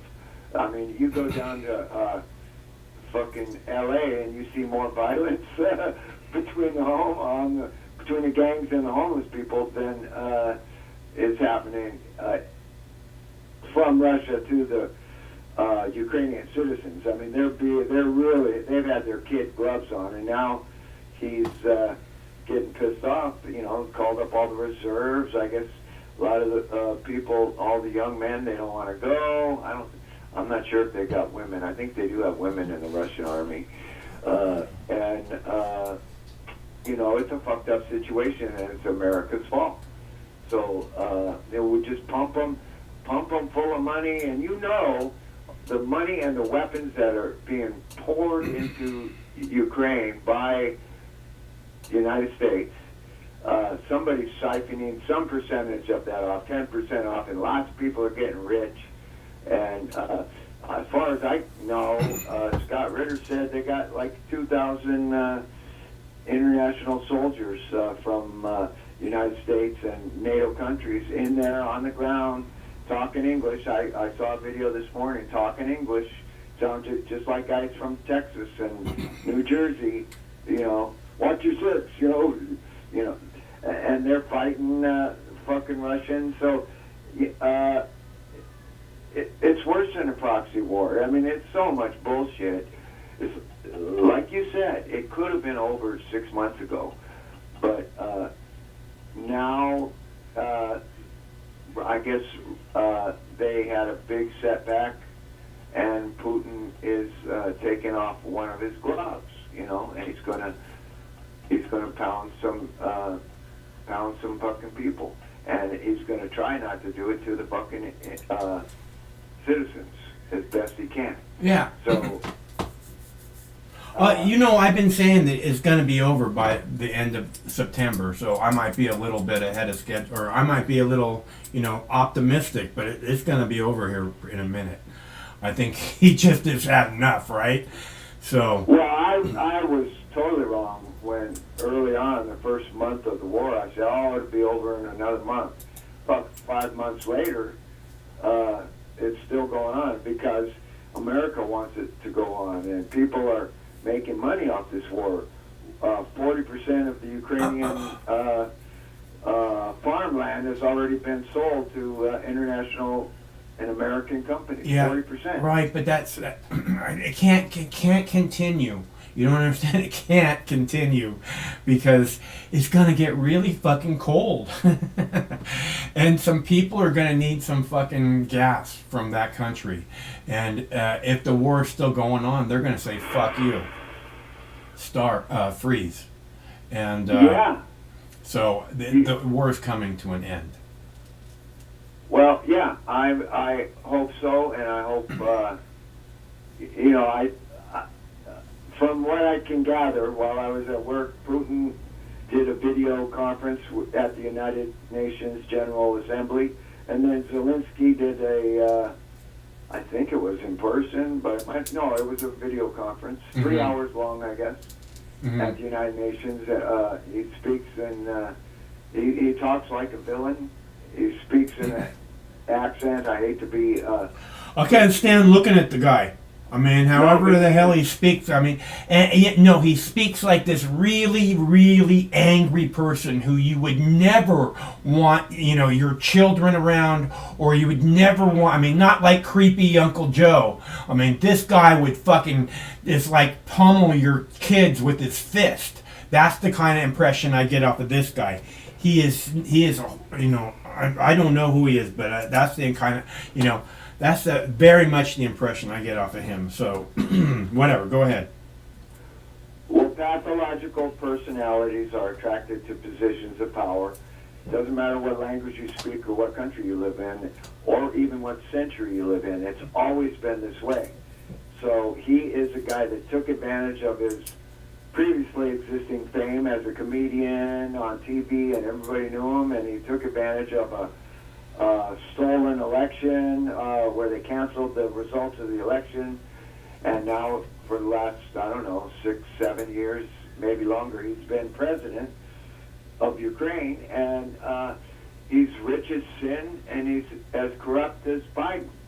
And I really don't think Trump would have been funneling money into Ukraine if he was president. And people are talking about protecting the democracy in Taiwan and democracy in Ukraine. Ukraine is not a fucking democracy. They're the most corrupt country on earth. This is an American war. It barely qualifies as a proxy war because we got so many American soldiers on the ground in Ukraine. But it is a proxy war, and people seem to think this guy Zelensky is some fucking hero. He's a right-winger at best. He might not be a Nazi himself, but he's definitely got neo-Nazis in his government, and they pull a lot of strings, and they got a lot of leverage. And nobody in the mainstream media talks very much about the 15,000 civilians killed in the Donbass region over the last 8 years. And that chick you had on there, she's a minister of some kind. Yeah. She's saying, "Oh, we're a sovereign country, and Putin came out of the sky all of a sudden," and it's like you're erasing history right on TV. And it's I thought it was probably important to see because that was just fucking garbage, man. I was like, what the hell is happening? These people, like, they just eat it up because they're the trusted news source, you know? Well, that Pumpkinhead reporter, whatever his fucking name was, I wouldn't listen to his shit that comes out of his face. None of these people, you can't just, like, single out him. It's not, I mean, there's, like, maybe one or two of them that you'd listen to for, 3 or 4 or 5 minutes, you know? I mean, he's really a business guy. You know, he's not really news, or politics or whatever, so... You know, I just look and I saw her and I was like, people might want to see this. So, well, if you just use your common sense, you know that chick is a minister in Ukraine, and she practiced her little 5-10 minute speech with Neil Cavuto, and she knew exactly what she was going to say. Right. And she's reading off of a script that she memorized. He's reading off a script that he has to go by if he wants to keep his job. Yeah. But neither one of them are telling the truth. And she was given a list of every question she was going to be asked. So. Oh, really? Wow. Well, that's how it works, dude. Yeah. You're not like new or whatever. I mean, these interviews with pretty much anybody, you know, okay, they go over what they're going to say before they do the interview. What do you think, they're just going to, like, surprise them? You know, Don Lemon, oh, what about reparations? Yeah, what a joke that guy is. Don Lemon, man. It's like, and Neil Cavuto and all these people, they're not news people. They're not journalists. And yet somebody like Abby Martin or even Chris Hedges, when he was a war correspondent, then they would go on the ground in these places and they're giving you the news from on the ground. Journalism is not what, you know, these are script readers. I wouldn't even call them news readers because it's disinformation that they're peddling on the major quote-unquote news outlets. It's gaslighting the American public and the world population too.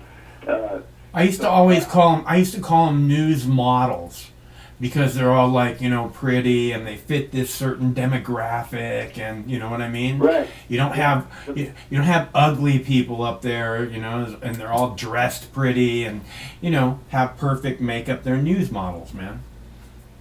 Yeah. It's not and unfortunately, for every lie that comes out of their mouth, people die.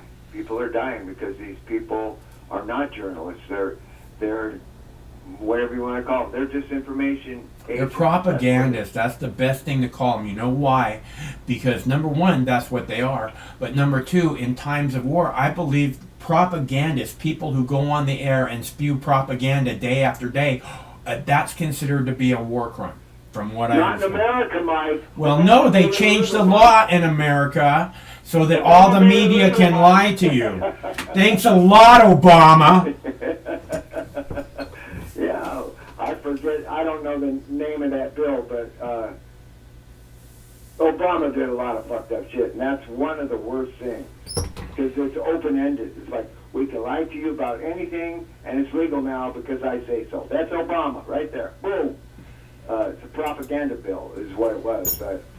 2014, 2012, I don't know what year it passed, but apparently we're behind the gun. We're fighting a war of information. I could really give a fuck about Alex Jones. I saw an Alex Jones is about freedom of speech. That's what Alex Jones is about.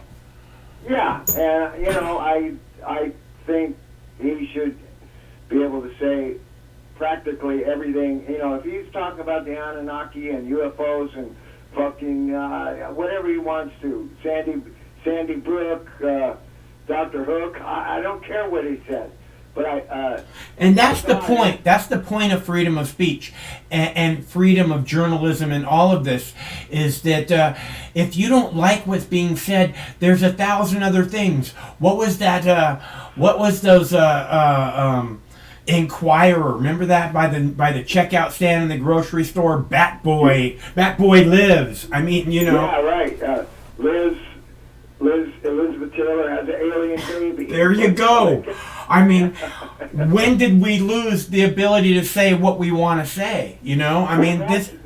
Go ahead. That's his defense in court. Is he's saying that he's a performance artist, and it's not flying with the fucking the judge. It's not. He shouldn't be saying that. He should be saying that he has the right to question. He has the right to say these things don't add up. Just like paper mask. He should be saying shit like that. Yeah, I'm not. I got no advice for Alex Jones. I'm not his friend. I am an ally of free speech, and I think he should be able to say anything he wants. And just like everyone else should be able to say whatever you want. Oh, well, freedom of speech has its limits. You can't say fire in a theater. Well, yeah, you can. Yes, you can say that. You ever hear of William Cooper, Bill Cooper? Yes. Yeah, you remember who he was? He was killed by the FBI? Who was he? Oh, he was the guy that had that, he was way before Alex Jones. He was like the first radio conspiracy theorist. Yeah.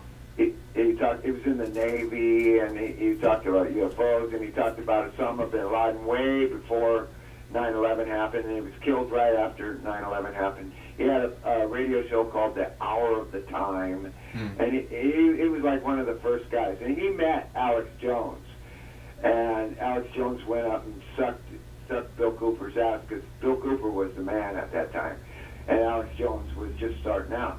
And Bill Cooper said, this guy is full of shit. And he didn't like Alex Jones. But that's kind of beside the point. I don't think Alex Jones is an easily likable character, honestly. No, I saw an interview with his wife the other day, and she had nothing nice to say about that guy. She said he's a mean, stingy, vengeful person. And, Yeah, well, but, you know... What would you expect a wife to say? Or an ex-wife? Yeah. I mean, he like holds money over his kids' heads and stuff like that. Does not get, you know, I don't know. I don't want to get involved in their fucking divorce, but I don't even want to talk about Alex Jones. All right. Well, why'd you start talking about it then? Free speech. I don't know, man.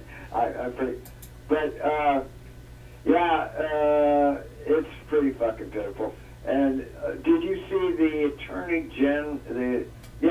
General of New York coming after Trump because he was doing what I said he was doing like 3 years ago? Remember I said, Trump doesn't want his tax returns seen by the public because they'll show that he's not as rich as he says he is. He's not even a billionaire. And now the Attorney General of New York filed suit against him and says it's a crime, you're manipulating insurance companies and blah, blah, blah, and this and that. And they're just coming after him.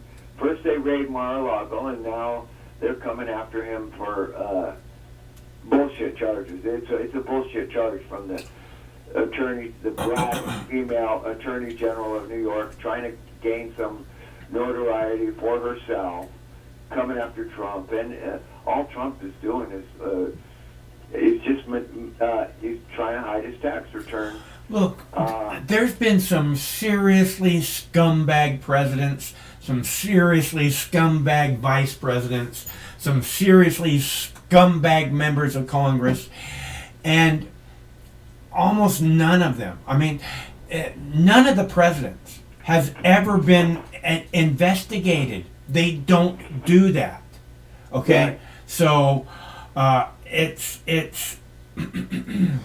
it's something that's it's as if Trump is special. And again, the reason that she has this case that she's bringing up, apparently, what I hear in the media is so that they can ban him from holding political office, which is that would be that if convicted of that, he would be banned.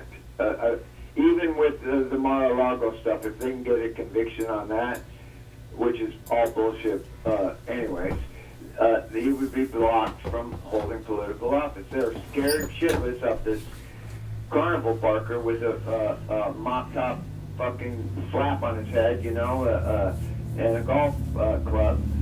And because it's a big club and he's not in it.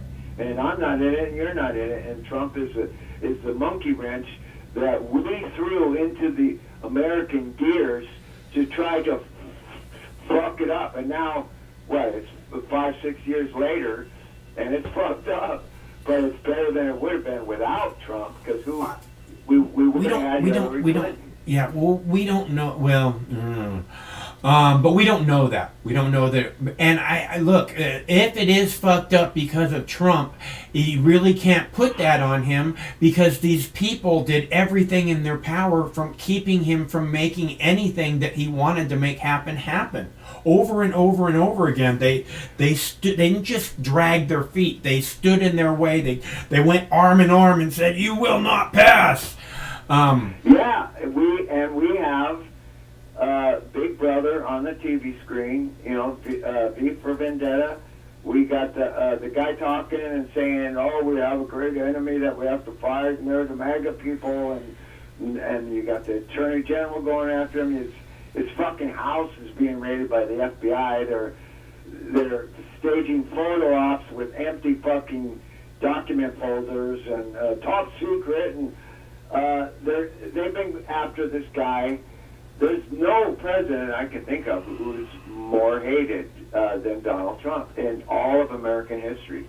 And I don't think there's been any president that's had more crimes committed against them than Donald Trump, because these are not bordering crimes. This is a planned assault, a coordinated attack on a sitting American president, a former American president, and an incumbent American president. And if anybody else had done it, you would have fucking all kinds of lawsuits and arrests, But Hillary Clinton can erase millions of emails, nothing happens. People can hide this or hide that or hide their crimes, nothing happens. Donald Trump opens his fucking mouth and he's not playing the game all the politicians want him to play, including the NSA and the CIA and all the intelligence agencies, and they come after him. And so he's under attack. And I feel sorry for the guy, and I don't, I don't know what to do about it, but it's an obvious, they've never put a fence up around the goddamn Capitol before. Oh, you wait until the next presidential election. That fence is going to be 5 feet higher, bud. It's going to have guards outside and inside. Well, who's going to be president then? Who knows? Probably DeSantis. Okay. So you think it's just going to get worse and worse no matter who's president? The division that's happening right now is just being bought into like hook, line, and sinker, right? It's like, oh man, look at that bait, I gotta have it, and they just open their mouth as wide as they can, which means that it's like the anger and the division is feeding on itself, it's fueling itself. So it's almost like it doesn't matter if the Republicans win, it doesn't matter if the Democrats win. There's almost guaranteed to be this fucking outrageously angry fucking mob that day in Washington, D.C., right? Well, I'll tell you, I have already, we hear about the collusion between the intelligence agencies, the Justice Department, the Senate, and the Congress, and now Joe Biden as president, and the IT companies, Twitter, Facebook, all that. We all know about that. But there's another agency called Hollywood, which I've already seen 2 or 3 films, which are straight up propaganda films demonizing Trump, and so Hollywood's in on it too, and they put out these documentaries like they're fact, and so it's not a pretty picture. America, the United States, we should call it the divided states, because that's what we are. We're a divided population, and the woke people aren't woke, and I'm not a Christian guy, and I don't think Jesus ought to be brought into it. Don't fucking raise your fucking Bible at me, man, because I just want a straight up government and straight up politicians, but we're not going to get that. Corruption is the norm, and some guy like Trump, who occasionally speaks the truth, he's abnormal, man. We got to get him. We got to crucify him. It's a witch hunt. It's a definite. It's different from that. This is a threat to all of us. We're all threatened. That's what I see happening with the establishment and Trump. It's like, we have to stop this guy somehow, and it's not just the Democrats. So I mean, you can't just mobilize the FBI. It's fucking deep state shit, and the Republicans are in on it too. You can't say for 1 second Mitch McConnell's not in on it. I'm not that well versed on his opinion of Donald Trump. Did he go with the Democrats, and he's in on the witch hunt? Is that what you're saying? Absolutely, 100%. Okay. Well, because again, they're threatened by him. He will support candidates that will run against these people and take them out. We're already seeing that, like with Liz Cheney. Liz Cheney was set to be a professional politician for the rest of her life and have this giant fucking retirement fund on top of government paid. You're paying it on top of billions of dollars made off of war profiteering. And most likely medical industrial complex profiteering also. So, and that's who Donald Trump is. That's the clout he has right now. And this is the reason that I say he won't run for president, because to give up that clout, number one, it doesn't make sense, because it's almost like he has more power this way than he does the other way. As president, he's not going to be able to go out and campaign with all these people. He might do some. We'll see what happens with all these lawsuits and all these attacks on the former president. I'm not in favor of any of them, but if you got 2 really good clips right now that you put on repeat all the time. One is him saying 911 was never investigated. The other one is it's all bullshit. If you can get a hold of Chuck Schumer saying, if you can look it up and get a hold of it, and Chuck Schumer is saying, yeah, the intelligence community has 9 ways to come back at you if you mess with them. That's what's happening. The government is in collusion with the intelligence community, and they're coming after Donald Trump in a big, big way. I don't know why Donald Trump wastes his time with all this fucking rallies and shit. It's kind of like a prick tease, It's like no. Again, he's getting $1 million a day, and this is how you keep the base fucking riled up is you get a bunch of people in a room and they're like going, fuck yeah! And then the people, it's contagious, man. People at home are going, fuck yeah! Because everybody's cheering. And when they're cheering and they get up, people jump up off the couch. You know, it's like a fucking football game or something, you know? It's very much like a football game. That's how politics, I think that's how people who see this team and my team is the better team, go team go, I think they see it very much like football. Well, as much as I laugh at this fucking insane clown show of a fucking American football game, I laugh at it. I'm way too serious about social change to, you know, fucking buy into this shit. It's so sick. It's so depraved. The American political situation is so corrupt and so depraved that I'm at my wit's end on what to do. It's all, I don't want to be involved in a football game. I think, you know, either put up or shut up. That's what I say to Donald fucking Trump.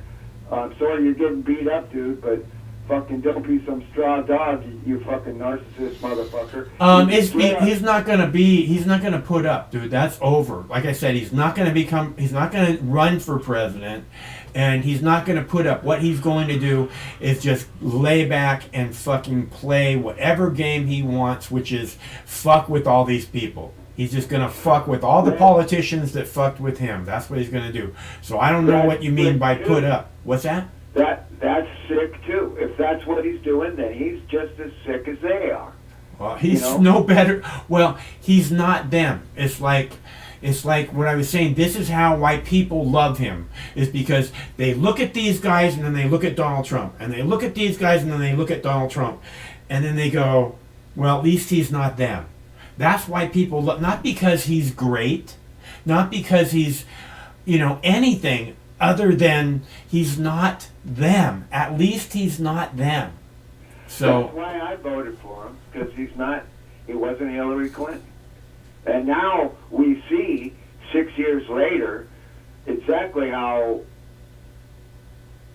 fucked up the Democrat or the two-party political charade is. It's like, my God, they took our country from us, and then they locked us down for 2.5, 3 years with a fake fucking virus. They took away our jobs. They took our jobs! Go ahead. And they created more wars and more killer hornets and monkeypox, and it's like... Fear. It's a psycho time warp planet. We might as well be in the 14th century, kind of 14th century Monty Python flying political circus. It's crazy. I blow my nose at you. It's like, you know. I fart in your general direction. And this is all we can do is laugh at the fucking charade. Meanwhile, there's a side of it that's really serious. You know, war, nuclear war, NATO. You know, I titled a video that it was Iran to Israel. We fart in your general direction. Yeah, remember they were throwing the chicken down, they threw a cow down. Yeah. Yeah, man. I like Life of Brian better, but I love that movie. When I went to see Life of Brian on the big screen, and there was protesters outside the theater with fucking signs, you know, like Christian, we're upset because it's a parody of Jesus' life. So yeah, right. Lighten up, people. It was I love that movie. You had Al Gore's wife in Congress in what, 85 or something like that, trying to put labels on records. You know, there's no such thing as CDs then, for you know, free speech. Like some band's poetry is offending my Christian fucking, hey baby, why don't you come down? You know, Frank Zappa was there. The guy from We're Not Gonna Take It was there. He gave a great speech. They've been killing free speech for a long time. But now that we got the internet, which is the one tool which could free the planet, they gotta clamp down on it, because knowledge is power. Information is power. We have to fool the public, otherwise we lose our power, you know. And so it's a clown show. It's so insane. It's not funny, but it is funny. You know, what choice do you have? You either laugh at it or you know, cry or you ignore it. Those are your three fucking choices. So, you know, I cry when the people in Gaza or Syria get hurt, or other places on the planet. You know, Sudan is a fucking hellhole. But, and, you know, I bust my ass trying to stay alive economically. But basically, I'm laughing a lot at the absurdity of it all. It's like, my God, we're living in a fucking science fiction movie where people are on drugs and they believe the big head, talking head on the TV, and it's so insane. I'm glad my parents aren't alive to see how fucked up their country was. The American dream is over, and they were asleep their whole lives, you know, and they believed in it, and I'm glad I'm awake, and I'm not woke, but I'm awake and aware of how corrupt and satanic the America is. I mean, and I still believe in my country, my people, but the government is fucked up, man. I don't know what to do except smoke a joint and fucking keep working. That's about it. Yeah, you know, I when people, you know, what to do, I say just keep moving forward, dude. Just keep moving forward. If you keep moving forward, you know, then you'll make it to the end. Because a lot of people just give up, you know. There's enough information here for someone to make an excellent documentary on, you know, on Trump and how he got hammered before he got elected, and why he won, and then how he got hammered while he was president, and then how he got set up the whole time, and how he got hammered afterwards, and you know, a real true fact documentary. All the information is available. I haven't seen one yet, but it would be something to connect all the dots and to show the sins of the CIA and the FBI and all of the so-called security services and all the setups and the psyops in January 6th. I mean, there's just this trail of injustice and psyops that has been going on for 7 years now, and it would be something to watch if they could do it right and not get any facts wrong. Because, you know, I see documentaries that still say Trump was in the pocket of Putin, and he had, you know, Russian oligarchs. Sure, they still, the people who have been shown that it's not true, the talking heads, the prostitutes, they fucking come out and they still say that shit. They still talk about him in Russia. And you have to ask, really, I mean, I really wonder if what, you know, if Trump was in power, was president, would the Ukraine thing be happening? I mean, no, because I really question that at that point. It might have gone down for a month. Like I said, this should have ended 6 months ago. But if he was president, I couldn't see it, you know, lasting more than a month. So look what Trump did. He went to Korea, met with the fucking ding dong in Korea. Trump would go there and talk personally to Zelensky and to Putin, and he would not pour American money into Ukraine. He would let that's the reason the war is still going on. The only reason is because of the United States and your tax dollars. Yeah, how many billions now? It's like 3 billion at least. So no, dude. It's like $80 billion at least that we know of. That money could have done. Just think what that money could have done in America. Pakistan, 2/3 of Pakistan is underwater. Tens of thousands of people are going to start dying there. Have already started. This is so stupid. Yeah, and yet, you know, there's somebody somewhere, maybe Mark Twain said it, when fascism comes to America, it's going to come wrapped in a flag, you know, and so that's what we're seeing. Is one of the most sickening things I can ever remember seeing. I hope nobody gets mad at me. Was when the Black Lives Matter protests was going on. It was just starting, and I see Nancy Pelosi and all the Democrats kneeling down with like African scarves on, and it's like, oh my God, are these guys in a play? Are they're in a Broadway musical? It's like, what the fuck is going on? Congress is kneeling down with African scarves on. What does that have to do with anything? They probably did the same fucking draped in Ukrainian flags, dude. You know? Or would be more than happy to. And you know damn well they do it with Israeli flags in a heartbeat. So a little bit of a scarf isn't that big a deal, okay? Well, Hitler did it a lot. Hitler was the master of, public showmanship with the flags and the architecture and the fucking salutes and the bands and the marching armies and everything, and the Sieg Heil with you. Do you see the Trump the MAGA supporters at the Trump speech on Saturday? They were holding up one finger, right? And I mean they're all holding it up like that. And I was like, that was the first thing I thought. Wow, are they heiling him? Because that was like, what the fuck are they doing? And then it was like this one finger thing that symbolizes, one people, one nation, one way, right? And that's a Middle Eastern thing. Is when you hold up one finger in the Middle East, that's a Palestinian thing, or a one way. It's a Muslim thing. They don't even know it. It's they're calling it an QAnon thing. So. Well, no, I've been seeing that in the Middle East for the last 15 years. Yeah. It means one way. That's what it means. They don't know it because they're not geopolitically savvy, but they didn't invent that.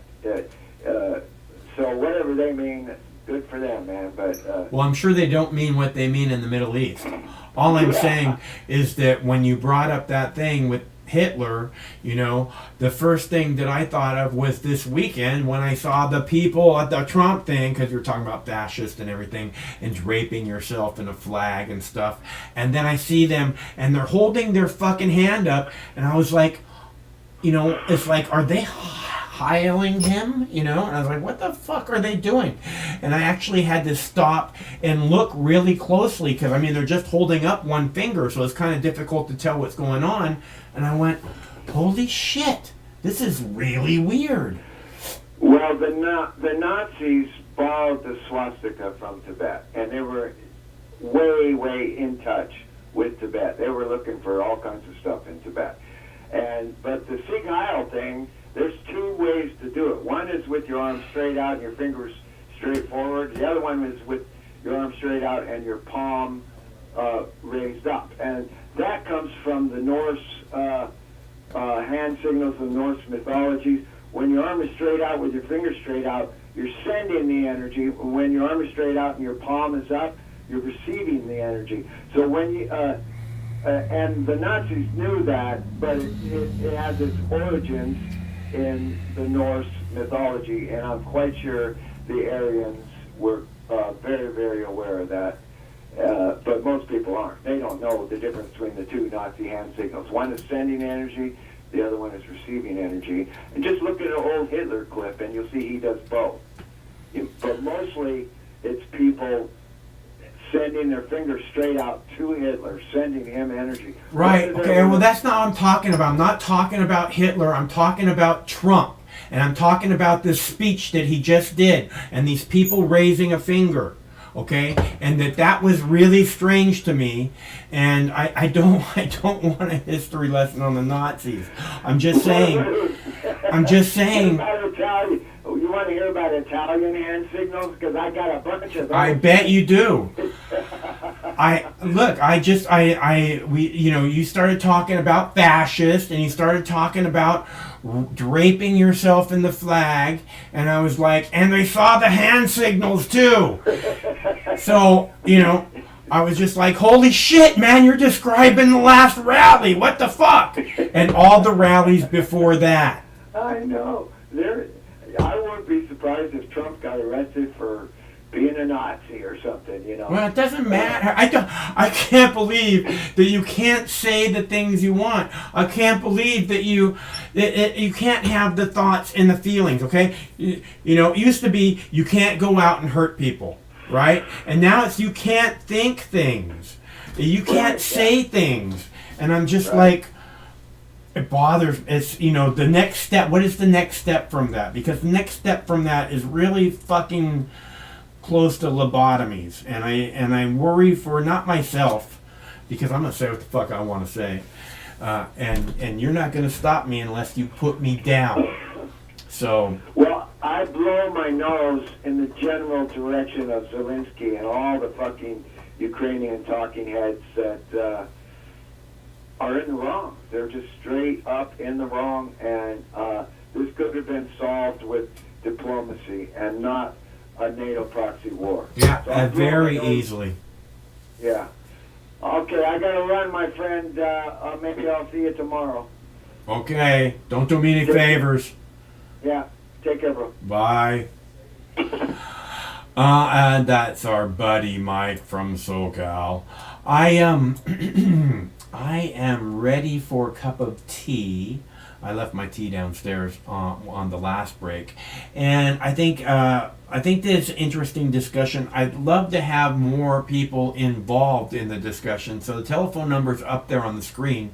In case you can't see it, it's 805-669-6397, 805-MOX News.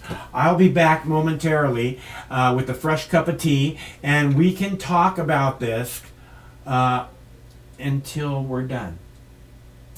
The question is, should any American trust a so-called news organization dedicated to propaganda? The breaking news tonight, Ukrainian President Vladimir Zelensky demanding punishment for Russian crimes against his country in a speech to the United Nations just a little while ago.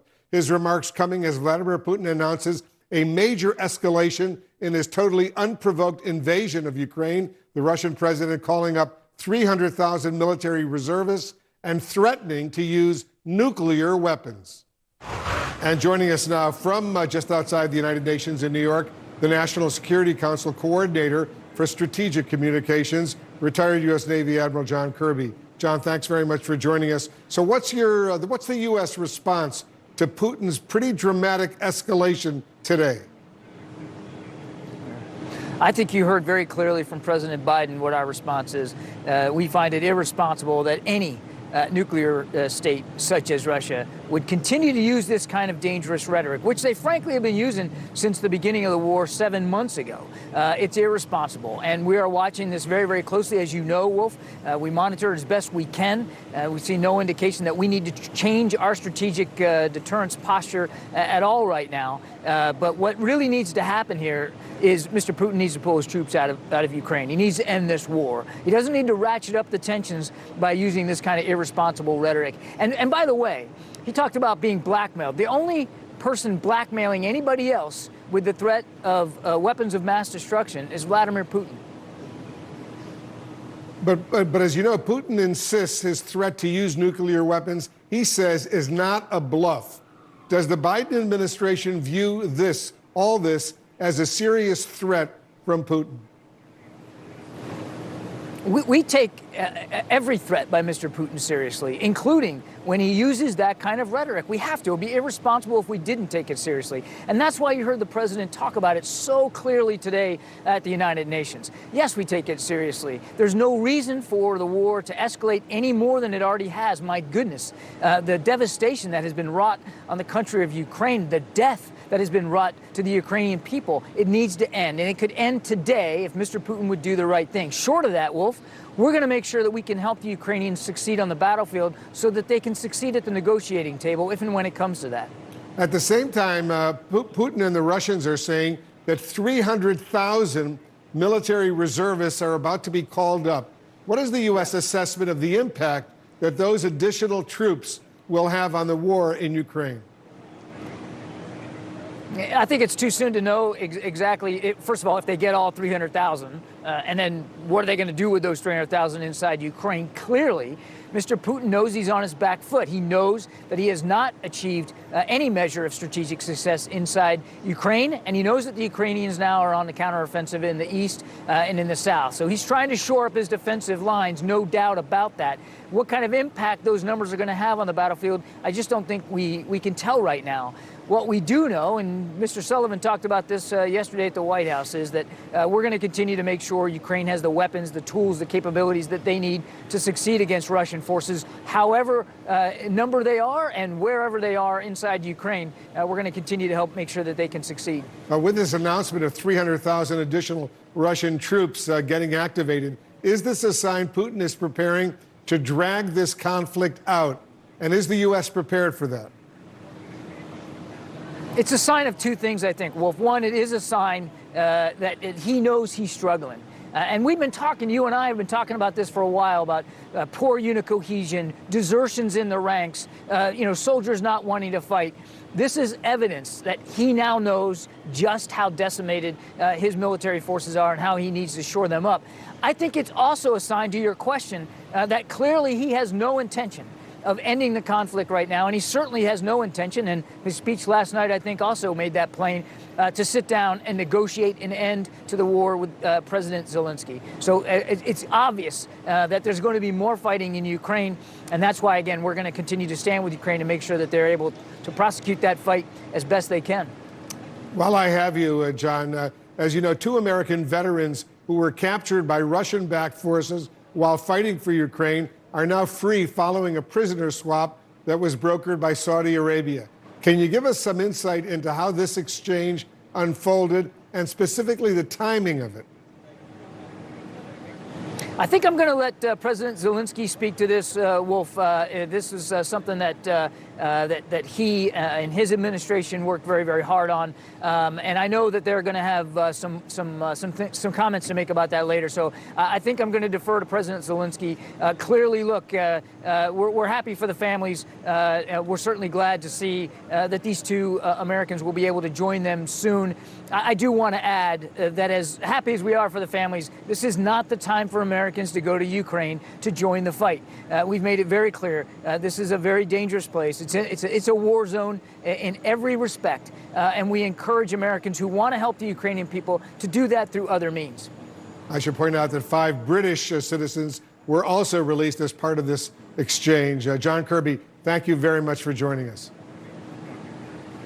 If the territorial integrity of our country is threatened, we will without doubt use all available means to protect Russia and our people. This is not a bluff, and those who try to blackmail us with nuclear weapons should know that the prevailing winds can also blow in their direction. Well, nobody's gotten to the bottom of 9/11, unfortunately, and they should have. And it's total bullshit, I have to tell you.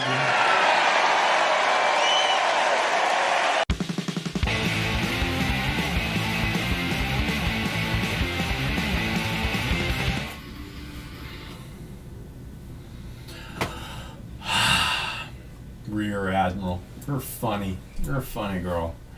All right, so as we look at this, there's a lot to talk about, and I've said so much already. I'd really love to talk with someone else. Again, the telephone number is up there on the screen: 805-669-6397. 805 Mox News. The lines are open, and I have been listening to this nuclear war stuff since I was 4 or 5. There was this whole duck and cover thing that I'm not sure was part of my curriculum when I was little, but I know that it was part of the propaganda and the discussion, and this is what I was raised with, was this threat of nuclear war, that at any time in the next 45 minutes there could be nuclear devastation, right? My whole life, like I said, from the time I was 4 or 5, I must have realized it, and And it never happened. Not in my lifetime. So this stuff with these threats, I don't think you need to be overly concerned. You know, I guess you can imagine that it could happen. You know, because one of the things that humans are good at is imagining things. And so it's easy to imagine it. The question is, what is the reality of the circumstances? And the reality is that this is a threat that has been hanging over our heads for like the last 75 years, 80 years. Yeah, like 80 years. Okay? So this threat has been hanging over our head for 80 years. And people talk about, oh, the nuclear clock is getting down to zero. It's like half a second to zero. Well, the nuclear clock is not to be treated as if it is a countdown for blast off, even though they wish they could. Perhaps it's actually another propaganda outlet that's saying, oh, we better get ready. The military-industrial complex needs more money to defend us. You know, it seems like that could be a ploy. You know, this thing, there's so many things. They're like, oh, this is how it is. But it's been that way my whole life. 45 minutes. We're all dead, right? Now it's what, like 20 minutes or something? Which seems really painless to me, right? You think about these people who have long, drawn-out deaths with cancer, all these other horrible things, horrible things, right? And this thing, right? This thing where it just goes poof, and like instantly everybody dies, right? Like, I love that idea. So, but I think that there's just no way, you know. At least in my lifetime, that has been the reality, like I said. And you can have the imaginations, you can think what you want. The truth is it hasn't happened yet. So why would we think that all of a sudden in the next month or 2 months it's going to happen? Right? Unless it's like really convenient for the elite somehow. Oh my God, the economy's crashing, man, nuclear attack. I don't see how that works for anybody because the elites like making money, right? And if we're in the middle of a nuclear attack, they're probably not going to make a lot of money. And they control everything. So, and the idea of a limited nuclear exchange is really retarded. It's not something realistic at all. So first, you don't have the realistic possibility of a limited nuclear exchange. What does that mean? 1 missile, 2 missiles, 5 missiles each? Because from what I understand, it takes like 4 nuclear bombs properly placed around the globe, and the Earth almost instantly begins nuclear winter, right? Just everything goes to shit, nothing. So you tell me what a limited exchange is. It's not an option, and I know that that's the last thing that these people want you to believe, and that's probably why it's so important to think about it and understand that this has been a threat for us forever, and there's no reason to believe that all of a sudden it's way more of a threat just because nothing has changed. Nothing has changed. They've been building these nuclear arsenals. They built them for a reason. We knew they were building them. It's always been this sword of Damocles hanging over our heads, right? And it just doesn't fall. And I think it's a lot because nobody wants to end their children's future, their grandchildren's future, their great-grandchildren's. I don't think no one wants to actually do that. Because, that's what one, nuclear strike does, basically. Because there won't be just one. It's like Lay's potato chips. There won't be just one. Lay's. What shall we do now?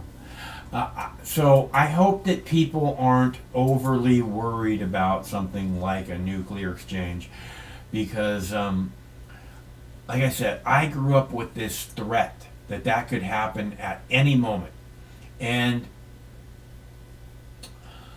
it's this anxiety, right, that doesn't need to be in you, because after 80 years of, this could happen at any moment.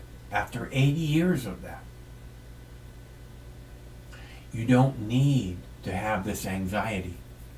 This anxiety of a nuclear threat is programmed. Like, you can see the mainstream media drooling over this shit right now.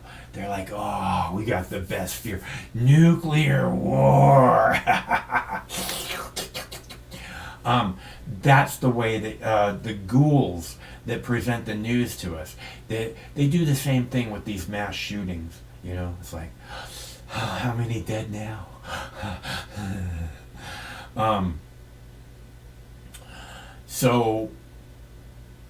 And the thing that they want more than anything is to scare the fuck out of you. Scare the fuck out of you, scare the fuck out of your children. And partially why is because if you're so scared of this thing that could potentially happen, right, then you have to tune into the news to make sure that you know if it happened yet, or if there's some other thing that you have to really worry about happening.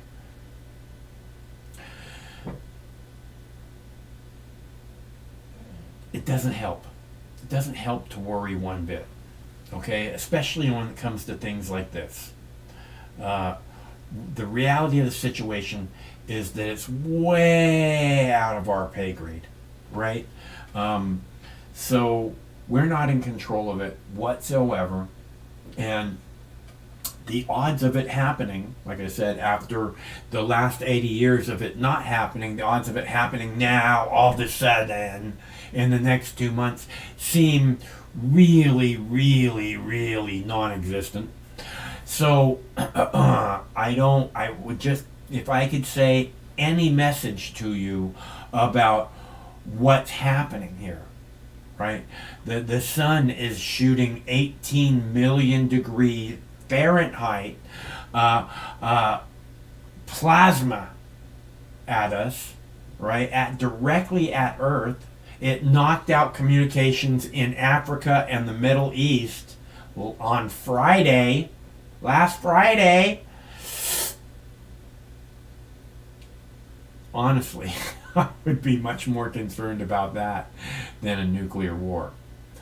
Because, like I said, all these people have legacies, and the last thing they want it to be is that they murdered their grandchildren.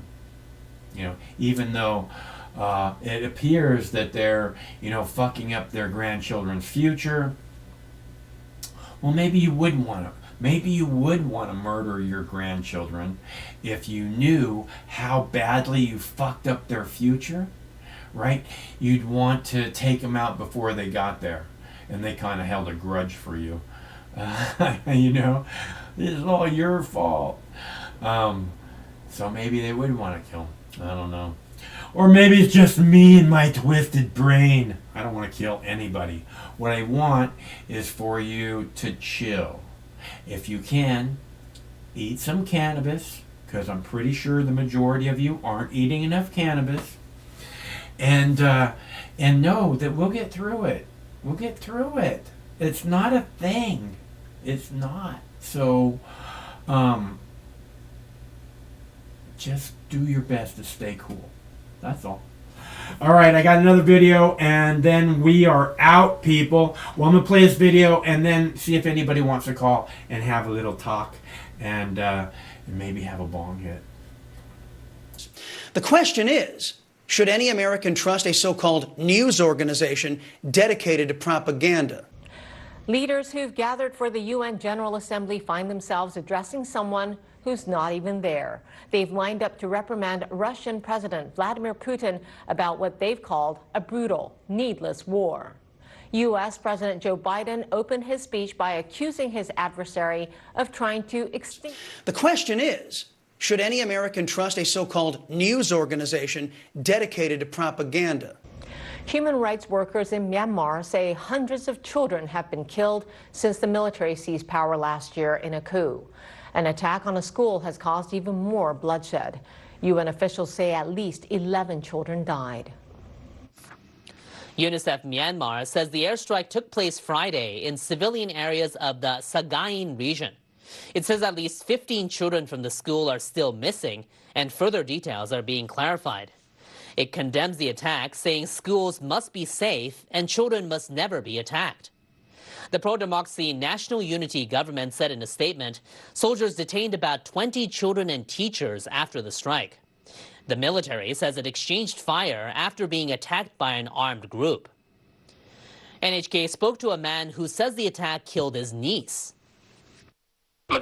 I didn't see her body. They took it immediately. Nobody was allowed to enter the classroom. Soldiers picked up the pieces of their dead bodies and put them into bags and put them on the truck. Children have been caught up in the conflict since the military took power in a coup last year. In June, the UN Special Rapporteur on Human Rights in Myanmar said more than 250,000 have been displaced and over 380 have been killed or seriously injured. Delegates from the Association of Southeast Asian Nations have been trying to implement a peace plan for Myanmar, but one top diplomat says the agreement may need to be scrapped. Malaysian Foreign Minister Saifuddin Abdullah made the remark on Monday after holding talks with ministers of Myanmar's pro-democracy shadow government. He also met with parliamentary organizations from ASEAN and Europe. Saifuddin said ASEAN must seriously review whether its current plan is still relevant or should be replaced with something better.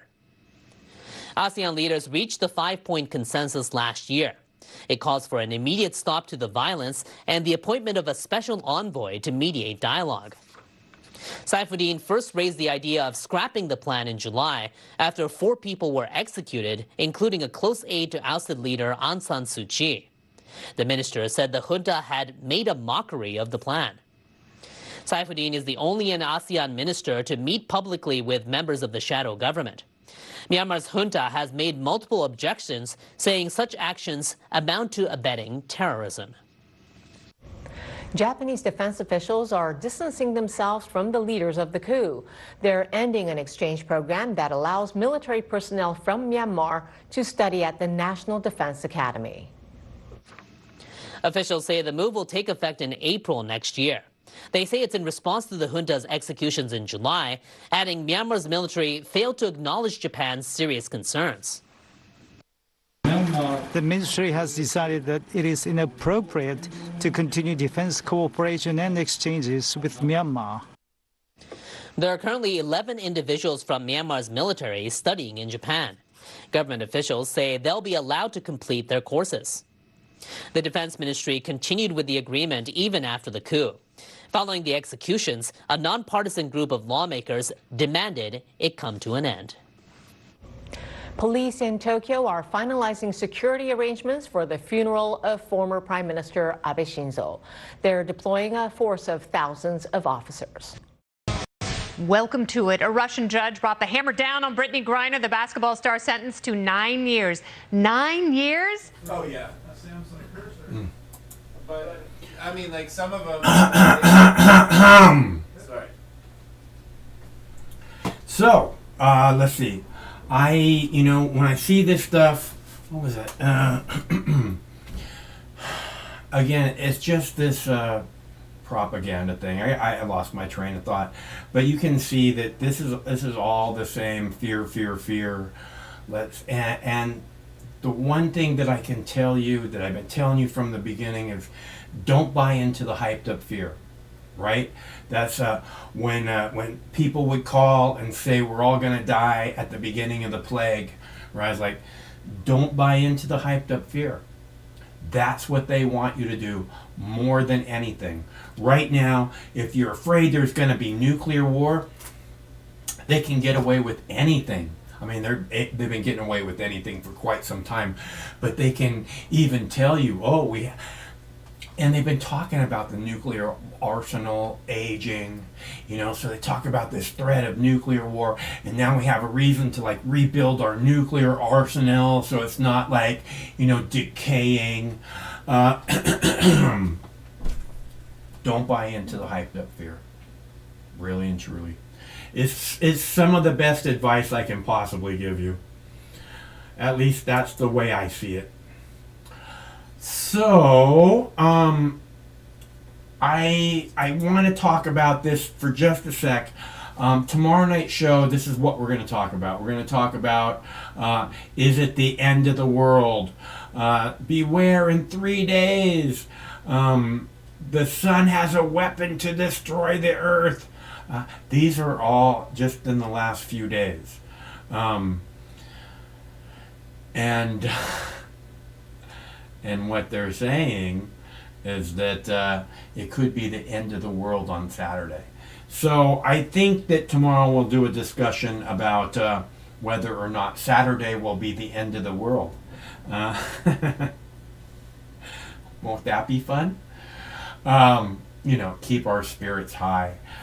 I love this. I love science. I love nature, right? So it's like a combination of science and nature, and again, I think it would be awesome if I've been waiting and telling you guys something amazing is about to happen. Something amazing is about to happen. I don't know what it is. I don't know when it is, but I can tell you it's going to affect the course of humankind. And I don't know what it is, but it's coming. It's barreling straight towards us, and I can't wait to see what it is. I cannot wait. My whole life I've been waiting for this event. And who knows? Could be the sun. I love the sun.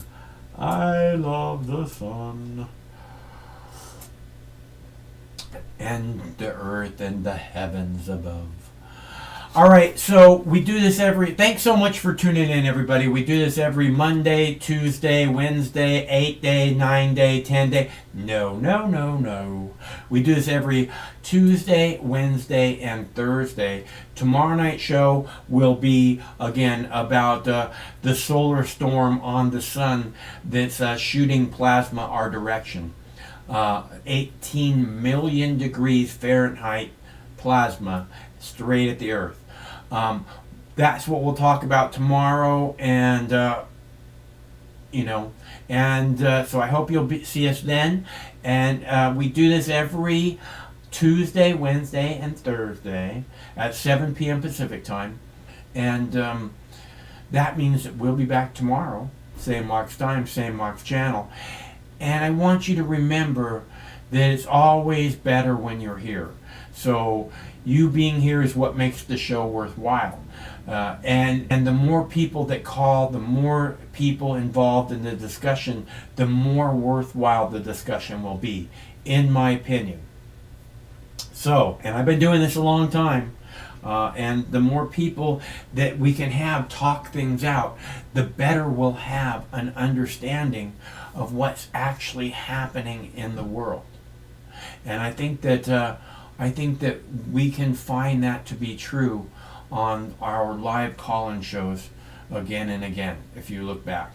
So, once again, every Tuesday, Wednesday, and Thursday at 7 p.m. Pacific time, which means we'll be back tomorrow. Same Mox time, same Mox channel. And until then, stay cool, because it might just get really, really hot in here. See you tomorrow. Sometimes life can be a little overwhelming. Sometimes the weight of the world can be too much to bear. Sometimes you need to stop worrying and take a deep breath. Sometimes you need cannabis. Introducing Brightside, high-quality cannabis delivered right to your door. Brightside offers an extensive menu of strains and products to meet your needs. Choose the experience you want, and we'll send you the dankest herb, the real sticky icky, some top-shelf marijuana. If you like what we send you, keep the whole jar. We'll even include some nugs for you to blaze. As part of Discovery, you'll get to try new strains and products. Side effects may include euphoria, increased appetite, uncontrollable giggles, elevated sensitivity to musical dopeness, and reduced anxiety. Tetrahydrocannabinol may also induce feelings of existential well-being and relentless optimism. With a Brightside subscription, you can get it once a month, once a week, or whenever you want, all at a price you'll like. And yes, this is a real company.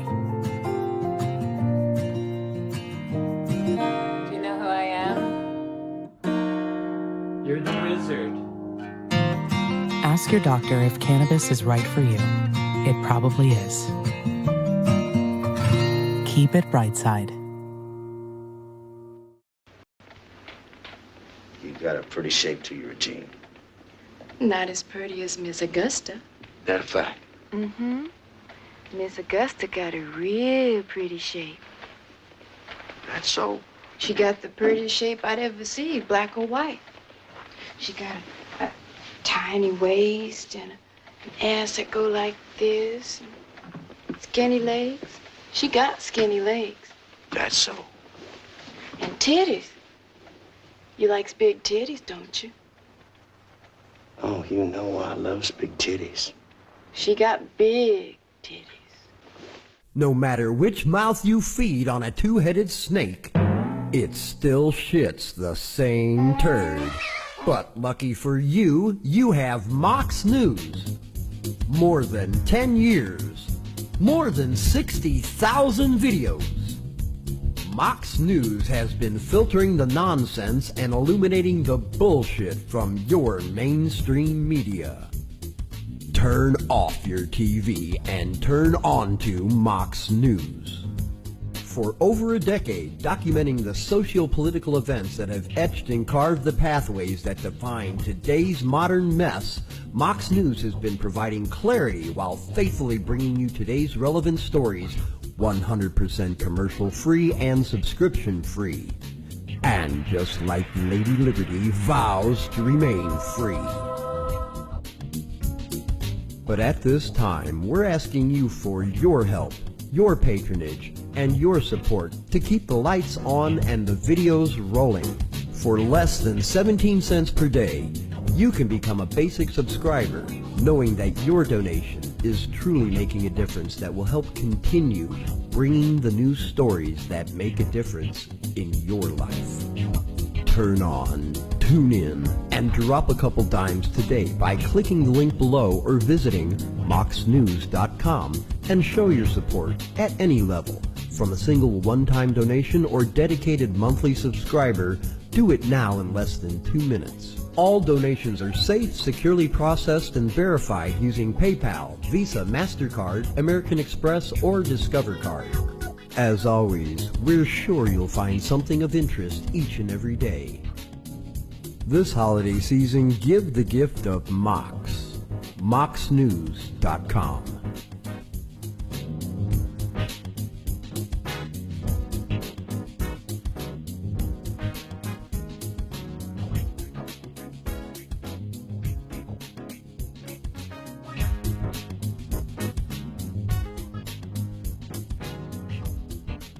I mean, this coalition of misfits, and they cobble together and they don't attack each other. They stay united. I wish the coalition of misfits, and they cobble together and they don't attack each other. They stay united. Coalition coalition of misfits, and they cobble together, and they don't attack each other, they stay united. Coalition of misfits, and they cobble together, and they don't attack each other, they stay united. Coalition of misfits, and they cobble together, and they don't attack each other, they stay united. Coalition of misfits, and they cobble together, and they don't attack each other, they stay united. Coalition of misfits, and they cobble together, and they don't attack each other, they stay united. Coalition of misfits, and they cobble together, and they don't attack each other,